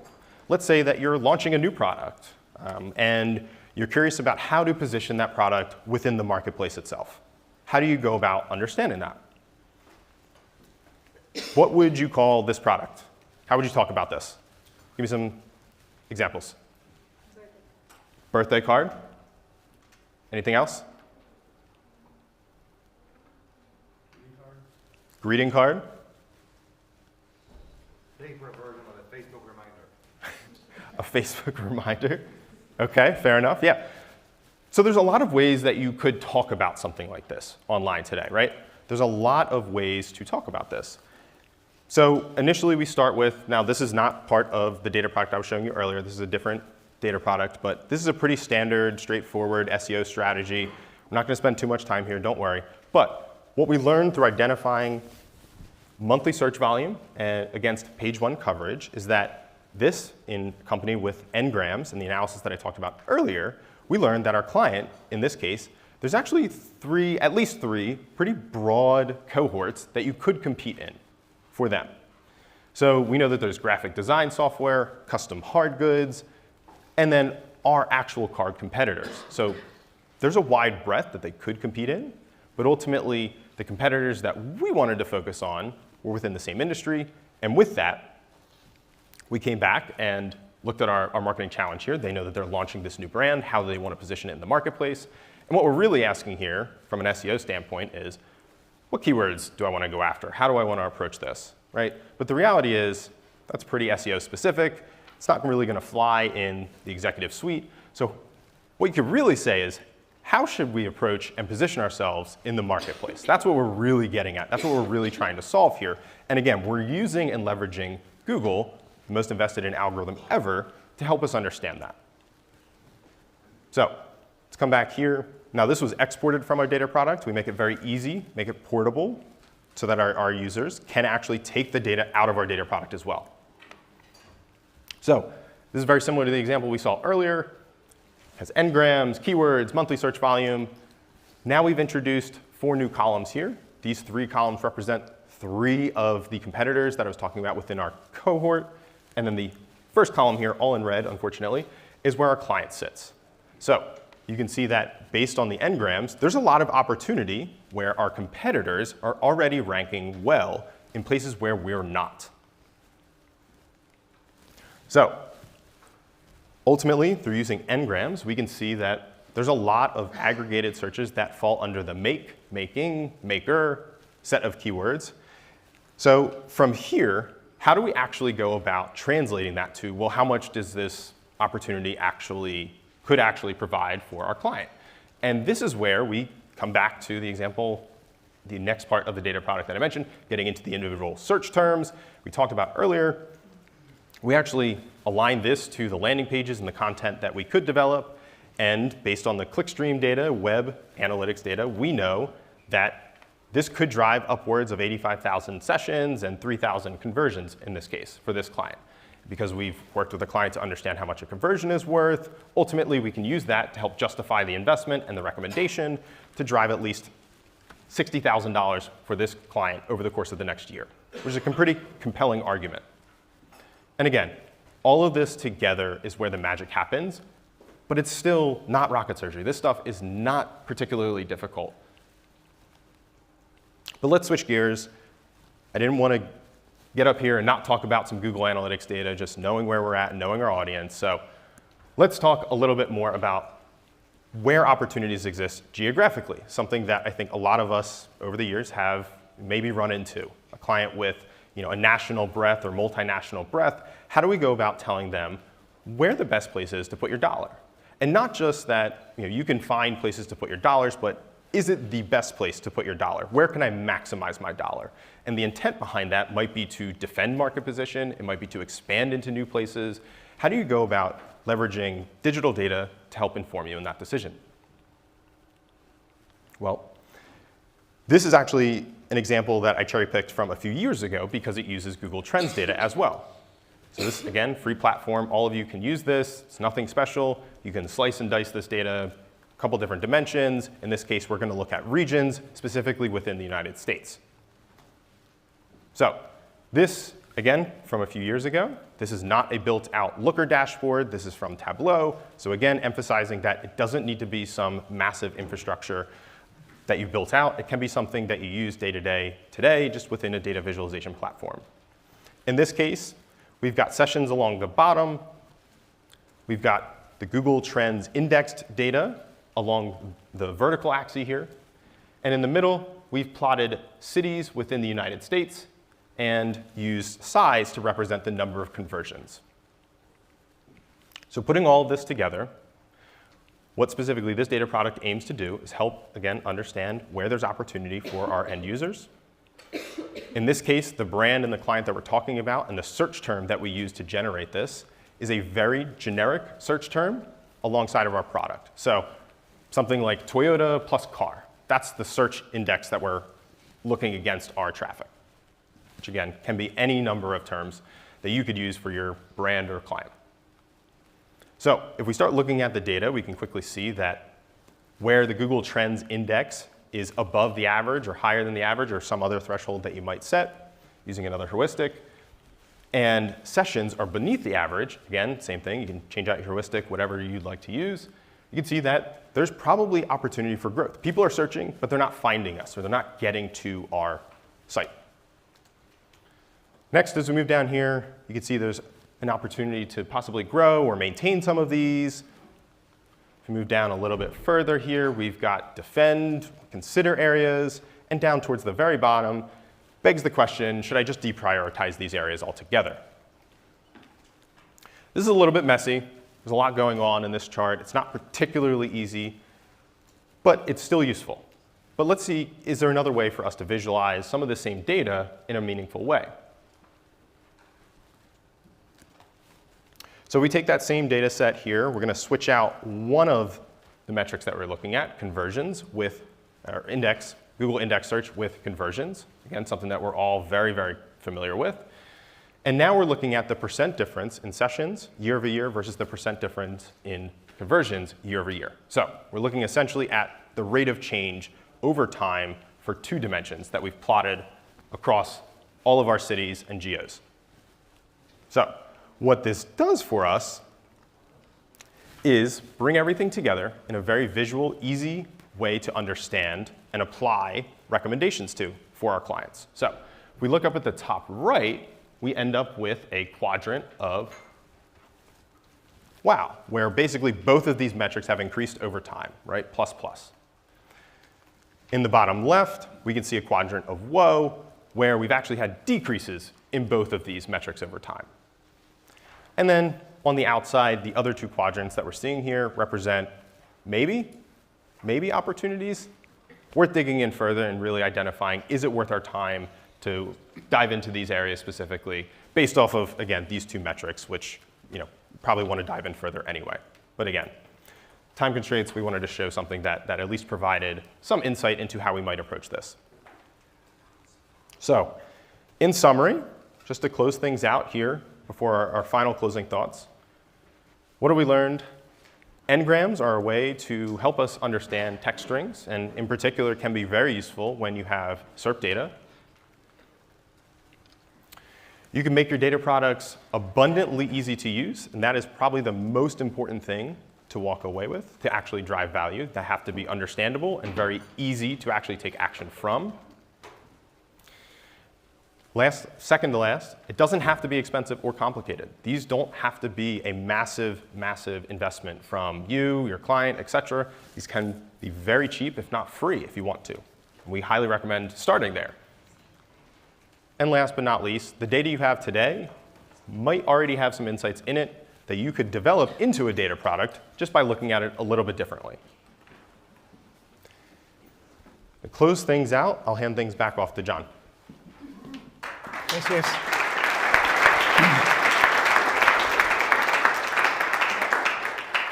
All right, so we're almost done here. Basically, just want to share with you that this is a framework that we're using for problem solving with data products. Thinking about the specific marketing problems. You guys get the idea here. You're probably asking yourselves, is this the future or is this science fiction? Are these guys full of shit up here? But we believe that there's a bright future for data products. There's a lot that you can possibly do with this. Imagine a world where you've got these data products that help you understand marketing performance and empower you to do something about it. Then when you start to layer in artificial intelligence, propensity modeling, testing, content creation, personalization, workflow automation, all of these things helps you to get better and better and better. I will mention we build these out as MVPs. We just look at what's the minimum viable product we can get some insight out of. If it works, if our clients are liking it, then we start to iterate on them. So really, to get here, all you really have to do is start to think outside the box. Thank you so much. I'm so excited to be here. This is my first Super Week ever, so very excited. There are a lot of people here who I've only seen as little pictures on Twitter or LinkedIn, so I'm so excited to meet you all. And I'm moving to Europe in March, so I'll get to see hopefully many of you more. So thank you so much. I'm going to talk about marketing versus product analytics. See if my clicker works. There we go. For those who I haven't met, I'm really old. I've been doing this for way too long. I want to retire, but my wife won't let me. Most of you are Google people, I'm assuming. I always was in the Adobe Analytics world. I was one of the early employees at Omniture, was in the consulting group in the US and overseas. I ended up writing the book on Adobe Analytics. So I spent way too much time in the Adobe world, but I have been on the client side. I ran analytics at Salesforce.com, and a couple years ago, I decided to go over to the wild side and see what was this whole product analytics thing about. So I decided I'd had enough of doing Adobe Analytics, and I joined a little startup called Amplitude. Not many people have heard of us, but we're a small analytics company. And so today, since I spent about 20 years in the marketing analytics world, and now I'm like a year and a half into whatever this product analytics is, I thought I would kind of share what I've learned and some of the differences and some of the things that I've kind of noticed. So basically, the question that I was asked to talk about is how is marketing analytics different than product analytics? But I was tired, I knew I'd have jet lag, so I decided to go to ChatGPT and basically answer the question. And so what ChatGPT seems to think is that marketing analytics is all about figuring out how you use data to improve your marketing and advertising. And product analytics is using data to figure out how do you improve your website or your app, whatever you consider to be your digital product. Okay? So I will now take questions. Thank you so much. Anybody? Anybody? Thank you. Thank you. Unfortunately, some of you in this room know me and know that I never shut up and I never stop writing, so unfortunately you've got a little more coming. So to start off, I will say that I believe this whole distinction between marketing analytics and product analytics is absolute bullshit and really stupid. So, but unfortunately, that's the good news. The bad news is I actually think that it's our fault. I think over the last 20 years, and some of you are young, you weren't here in the beginning, so you're scot-free, but many of us who've been doing this for a long time, we caused this problem between this weird distinction between marketing and product analytics. So I'm going to go through a little history here and kind of talk about how did we get to where we are today. So I think the first mistake that we made as an industry is we decided to choose our analytics product based on platform. So to illustrate this, when the iPhone came out, there was no real notion of product analytics. There were some people doing some stuff with like Splunk, but it really wasn't a big field. But basically the iPhone came out and everyone in the world wanted to have an iPhone app. And basically the people who built iPhone apps wanted to understand how is the app doing, what are people doing, are they coming back, and so on. So if you think of the landscape, I don't know if Mathúin and PIWIK were out back then, but just to be nice, I know they're here, so I put their logos up. But in the old world, basically you had Adobe and Google Analytics. Okay, I don't know when they started, these guys, but basically this whole crop started before Firebase was part of Google. And then you had my company that's about 12 years old, Amplitude, Mixpanel, Boo, Heap. And basically, these companies were out there, and you basically had to decide. The marketing people used these tools, and then these folks started with their own tools. So why? Why did they feel the need that they had to start a new tool? Obviously, they felt that these tools weren't meeting their needs at the time, or they weren't very creative. So why did this happen? Well, I tried to like dissect this and think about what was happening back then. And the best I can come up with is that everyone was in a mad rush to make mobile apps, and it kind of got shepherded off to this weird techie group, which we used to call the IT team, and basically said, we don't understand how the iPhone works, and then Android came out, we don't understand this, go make us an app. And those people said, okay, we're techie, we'll do that, and they wanted to track what was happening. So I think the second reason was that these kind of apps and websites that started acting like apps acted a little different, and they had kind of different needs. So here's kind of how I break it down. Basically, marketing analytics tools had always been sold to marketers, but then you had these product teams that hadn't heard of Adobe Analytics or Google Analytics, and they said, well, we're being told we should use this new class of product. Obviously, everything for the website was for the browser, and now we're talking about a mobile app. Everything in web analytics was JavaScript, and JavaScript didn't work in mobile apps, so we basically started getting into SDKs. Everything in the marketing analytics world was based on page views and sessions. That didn't really make sense at the time when the iPhone came out. And then basically, as we are today, a lot of the marketing analytics was focused on acquisition, and honestly, the product teams that I've met them for a year and a half, they don't give a crap about acquisition. They just want to make their products better. They leave all that to the marketers. So they were focused more on engagement and retention, and then this whole idea of like a session timing out in 30 minutes, that didn't make sense to these product people because they were like, a session could be 30 seconds. So for all of these, and I'm sure there's more, but this is kind of how we ended up where we were. And so in the marketing analytics world, marketing owned analytics. And that's because when analytics first came out, it was because, hey, we really want to see how our paid search is doing. We needed a destination. That was the website. And so marketers owned the website, but then the product teams kind of said, we own the mobile app. Like, this is our area. Marketers, stay away. But unfortunately, this bifurcation that happened way back in 2007, 2008, believe it or not, it still exists today. It's ridiculous. And there's a lot of ramifications that I see talking to customers all the time. I'll give you one example. Walmart is a very big retailer all over. Walmart uses Adobe Analytics to track all of their marketing, like marketing analytics, big Adobe customer. On their mobile app, they use Amplitude. That doesn't make any sense, but they do. Even our beloved Measure Slack has a little channel where we shove all of the lowly, app analytics folks that we're not good enough to be in the Adobe and Google Analytics channel. We get relegated to this little channel, and it's split out. Why is mobile analytics or app analytics split out from web analytics, which is kind of split out between Adobe and Google? Doesn't make any sense. Now, if you think about it, Walmart or any company, and many of you work with clients today that actually have either an Amplitude or a Mixpanel on the mobile app, and then they have a Google or an Adobe on the website, think of what a shitty experience this is for the customers.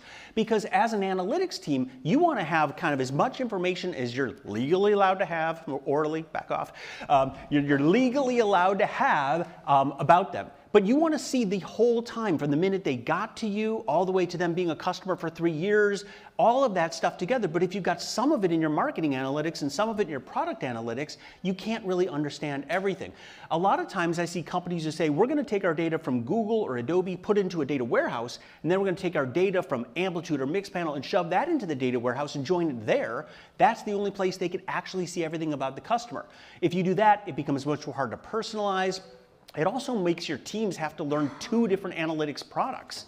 And then the other thing that's weird is you got to pay for 2 analytics products, which is kind of a waste. But my least favorite thing is that if you ever end up in this crazy situation where you have Amplitude and Google Analytics, God forbid, on the same web page or within the same app, Firebase versus Amplitude, you spend 90% of your time arguing which number is right between the tools instead of actually using the data to make an impact. So all of these things are bad, but the problem is it's going to be like that for a while. We're in a transitionary state. Because honestly, marketing analytics vendors can't do everything the product analytics vendors can do, and product analytics vendors can't do everything the marketing analytics vendors do. So I think we're going to get there, but it's going to take a while. But the lesson that I learned of this first one, don't make your decision based on platform. And hopefully, if there are new platforms in the future, we won't come up with a whole new class of analytics and make that same mistake. Second thing is I think we forgot, or we kind of didn't realize, that the idea of marketing and product is really starting to blur. Marketing and product teams used to be really far apart, but now they're starting to be much closer together. And I'm going to kind of go through an example here. Before digital marketing and everything went digital, marketing and product teams never spoke to each other. And an example of this is if you go back to the 50s and 60s and you basically think I'm a marketer, you would do classified ads, you do magazine ads, or if you guys are old like me and you remember when there were only like 3 channels on the television, you would basically see TV commercials, and that's what marketers were doing. And basically they were trying to figure out a couple things. So what are the questions that marketers had 50 years ago? How do I figure out how to kind of emotionally win over this customer, make them want to buy my product, in this case a car? What is the ideal audience for my car? How do I get sales? How do I basically be in the places where my consumer is? So these are all same questions we have today, but the marketing group had these questions, and then the product team were these weird engineers who were actually physically making products, a car or a phone, and basically those groups had no reason to talk to each other, but the product team had different questions. They want to understand, how do I make the best damn car possible? How do I make a car that people want to tell their friends about? How do I basically make a car that doesn't have any issues? All of these questions are still around today. Product teams still have the same questions, but now they're building websites and apps and they're trying to apply it to there. So when everything went digital, marketing went all digital, and basically the marketing team took responsibility. We ended up with Google Analytics and people saying, hey, I want to see how all my digital campaigns are doing, and that was marketing. And they were like, we don't really care about product right now, we just want to do acquisition. And then we got a little more advanced. We started doing pathing reports and checking out how our content was doing. But when digital products themselves are now digital, what I've been seeing companies struggle with is who owns analytics when the product isn't a physical product, but the product is actually a digital product. And just to give you an example, when I worked at Salesforce.com, I was in the marketing group, and I had Adobe Analytics at the time. And if someone came to my website and searched for customer service products, they would click, and I would know my cost per lead. I would drive them to a form. All I wanted to do is get them to fill out a form. My North Star metric was cost per lead. Now, the minute that they filled out this form, I didn't care what they searched for. They always went to the same place. They went to our sales product. And at this point, I was forbidden to put Adobe Analytics in Salesforce.com and track what they did during their 30-day free trial. They would use Splunk to do this. Nowadays, they would use a product analytics product to do this. Now, I had no insight to anything up until the point that form filled out. So what happened at Salesforce? Well, when someone started a free trial, even though they searched for customer service, we put them into sales because the marketing team and the sales team, the product team, they weren't talking to each other. So it would have been smart if we would have put them into the customer service product. That would have never happened back then. Nowadays, we'd probably be better. But the marketing team didn't really understand if 1,000 people today were in the Salesforce free trial and 500 of them just gave up after a day, the product team didn't give a crap. They were just like, how do I make the free trial better so more people buy? But if they would have communicated that back to me in marketing, I had their email address, I had a bunch of information, and if I had consent, I could have gotten them back into the funnel, back into the trial, and so on. I also had no idea what features they were using in the free trial. And as a marketer, that would have been gold to me. I would have known what to put in my advertising, what to put on my landing page, because if these are the features they're using in the trial, I should promote that. I had no insight on that. And I also never found out which ones ended up being customers. So all of the marketing attribution stuff we love to talk about did no good for me because I was never able to find out because the sale happened offline. So this was about 12 years ago, and unfortunately, it hasn't gotten that much better for many companies. Now, if I were to ask you in this room, who owns the analytics on this homepage for the Gap? I would imagine most of you would say marketing. You know, marketing owns the analytics on this page. And I did this for one marketing group, and then I went to a conference where I spoke to all product people. 98% of the hands went up that said the product team owns all of the analytics on this homepage. And so what's funny is marketers think they own it, product people think they own it. And so I said, well, I'll tell you the real answer. It's both of you. Both of you own this. And the way I think about it is that now that product and marketing, like the events, the data that we care about is happening in the same place, unlike the car, and the engineering team, we have to kind of share. And so in this case, I would say marketing owns how did they get to the website, tracking the URL, putting that into my campaigns. I think marketing owns all of the promotions on this page if you're trying to get people to click different things. That's, I think, a marketing function. Most product teams don't care about that. Now, when it comes to this banner, most marketers would say, we're in charge of what products we show. Should we show children, women? What should we feature? That's more of a marketing thing. But where it gets a little bit dicey is like, should we have this monster hero spot on the homepage? Some people think that's a marketing question. Many product people I talk to think marketers should not give a crap if it's big or little. It's our job to figure out the best use of the real estate. This is an application, just happens to be in a browser. We're the product team, back off marketing. And I've gotten people yelling at me for that. The top nav. Who owns the top nav? Is that marketing or product? Now, marketing might say, we know the categories that we should show, and product might say, yeah, but we can see what's converting, and we own the information architecture of the website. So again, it's debatable. The search function. Do you think we as marketers all should be the ones who are telling how to optimize the search function on thegap.com, or is that the product team? And again, it depends. It depends on your company and your philosophy.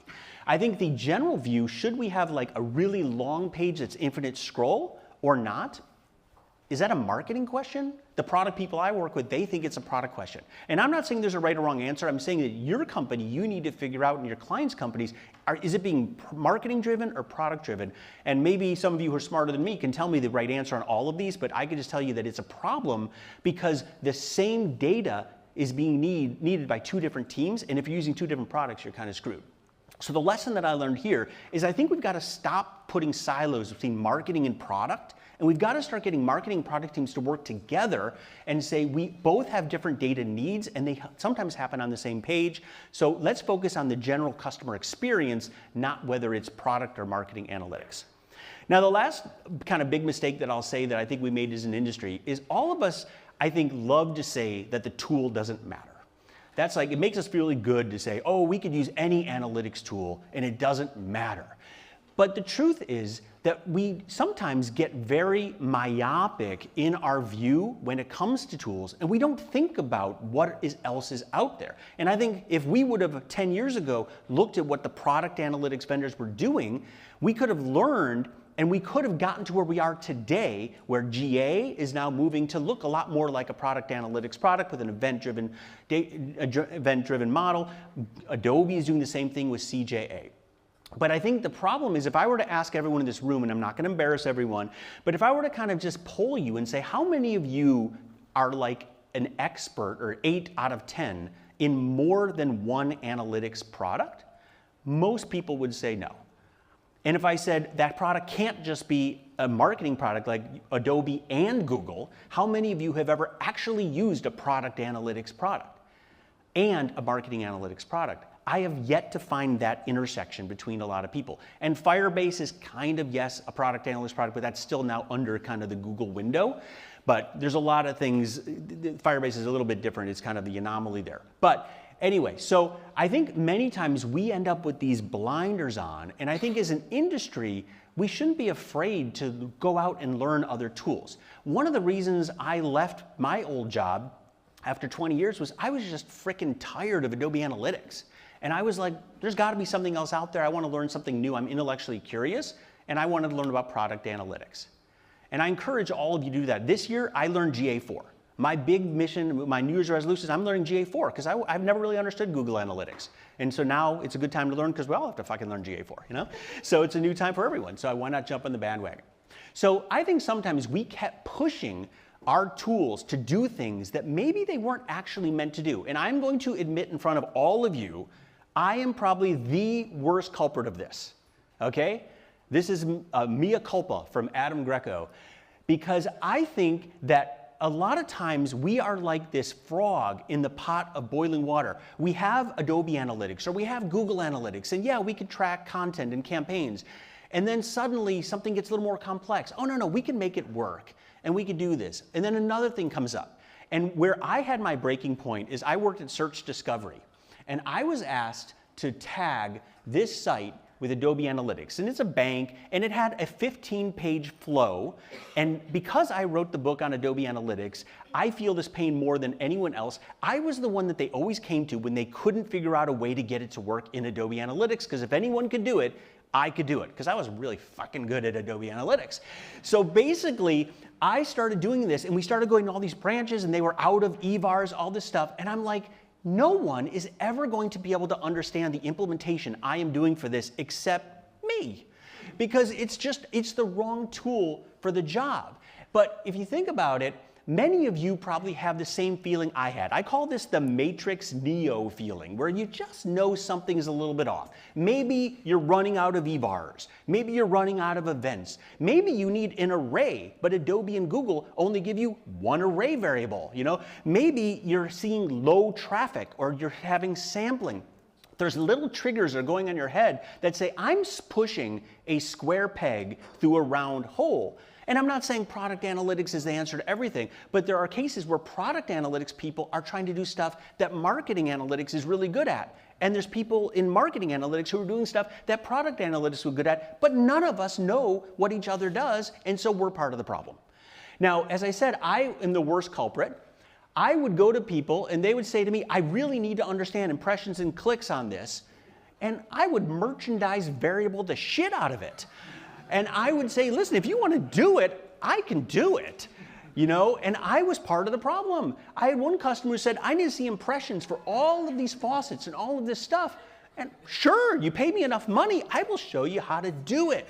But at some point, I woke up and said, maybe this isn't good. Maybe this isn't what we should be doing. And that day was when they said, I want to do visitor retention in Adobe Analytics.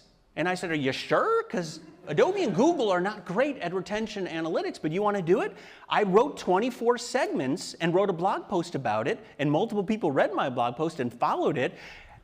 And this is how you do retention in Adobe Analytics. And sometimes you just have to wake up and say, you're banging your head up against a wall. You're using the wrong tool. So, like I said, I was just as bad as anyone. I apologize. But I do think that the lesson I want everyone to learn is sometimes you got to just look around. Am I using the right tool for the job? So that was my lesson. I think you should all figure out how do we use the right tool for the right job, and make sure that you're doing something that will work for both marketing and product. That's why when I joined Amplitude, the only reason I joined is I said, you have to let me build marketing capabilities into a product analytics product, because otherwise I'm part of the problem, I'm not part of the solution. But the good news is, I do feel like the industry is changing. With Adobe and Google coming over to an event-based model, it's starting to be a little closer. Product analytics vendors are starting to do a little bit more about marketing. So I think 5 years from now, we're going to kind of all end up in the same place. But I think we're getting better, and I think we're starting to do more collaboration between the teams. So that's the good news. So, of course, I haven't talked about anything that you actually came here to hear, because the real thing was, how is marketing and product analytics different? And actually, I don't think that's the most interesting question. Hopefully, the background and kind of how it got here is the thing I want you to take away.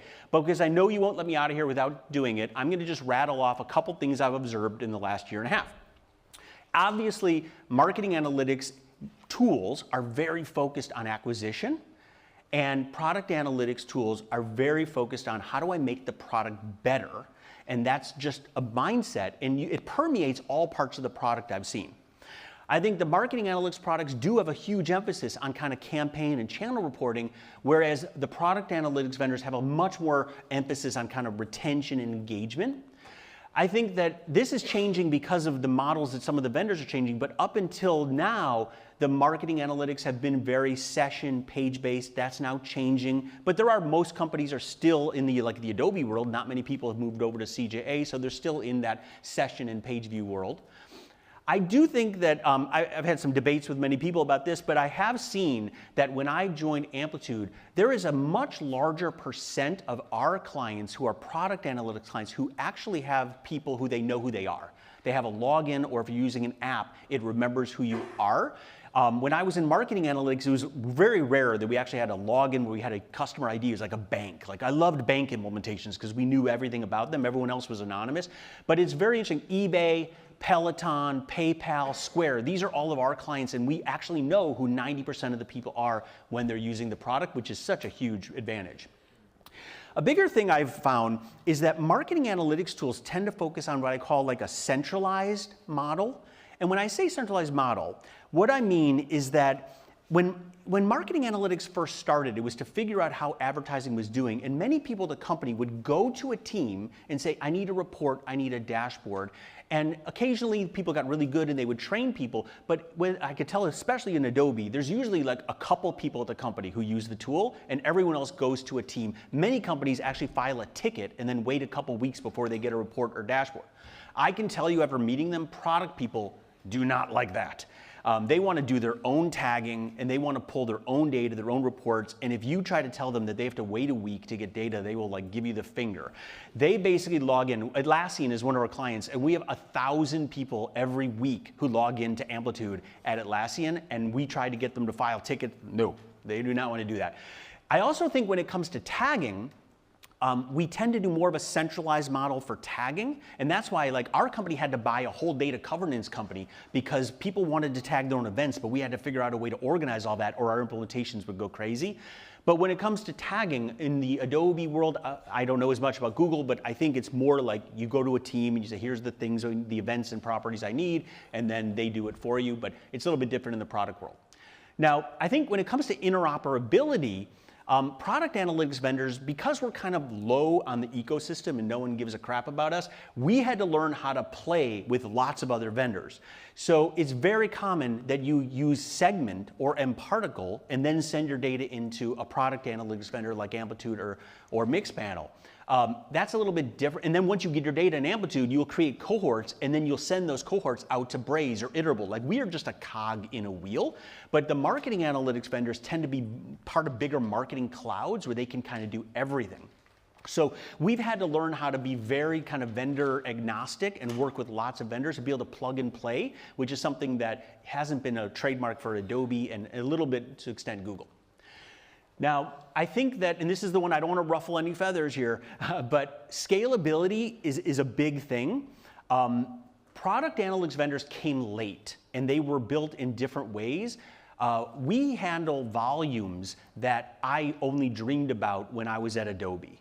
Like, in Adobe, there's certain limits that you have in terms of just how many queries you can do, how much data, how many rows you can get. Those limits don't exist in the product analytics world. You can have 5,000 properties in a product analytics. They don't give a shit. In Adobe, they laughed when it was like you have 250 EVARs. They don't care about any of that. They can do milliseconds of millions of rows of data. because they were just built later on different technology. And nowadays, you know, I think Adobe's trying to address that. I know Google's addressing that. But a lot of people would go in the Google world to do the volume of Square and PayPal. You'd really be spending most of your time in BigQuery, not in the actual GA4 UI. But we do all that right in the UI, not my company, just product analytics in general. So I think that's a little bit of a difference. We just don't have people that know SQL. Like they don't go in and do SQL and stuff, like they just use the interface. So I think the last things I'll kind of say, just to wrap up, is I think we need to recognize that there are product teams out there who have never heard of Adobe Analytics. A lot of them, they've heard of Google Analytics, they've never used it. They're always just thinking, how do I make this product better? They use Splunk, they use Mixpanel, they use these types of products. I think that all of us should consider expanding our mindset, and I would challenge you, just like I'm trying to learn Google Analytics, I think all of you should think about, learn one, you know, product analytics product and see the perspective and be like, hey, this is interesting. Maybe I could learn. Maybe you could push your current vendor like Adobe and Google to do things that the product analytics vendors can do, just like I am trying to push product analytics vendors to do what marketers can do. And lastly, I think you need to basically figure out how you can get all digital analytics vendors to be in the future so that they can do both marketing and product analytics so the customer will benefit and that all of us don't have to deal with using multiple tools. So that's just kind of my history lesson on kind of how we got here, how we could try to avoid some problems in the future, and just some of the things I've observed in the last year and a half. So thank you so much for the time. Round of applause, round of applause.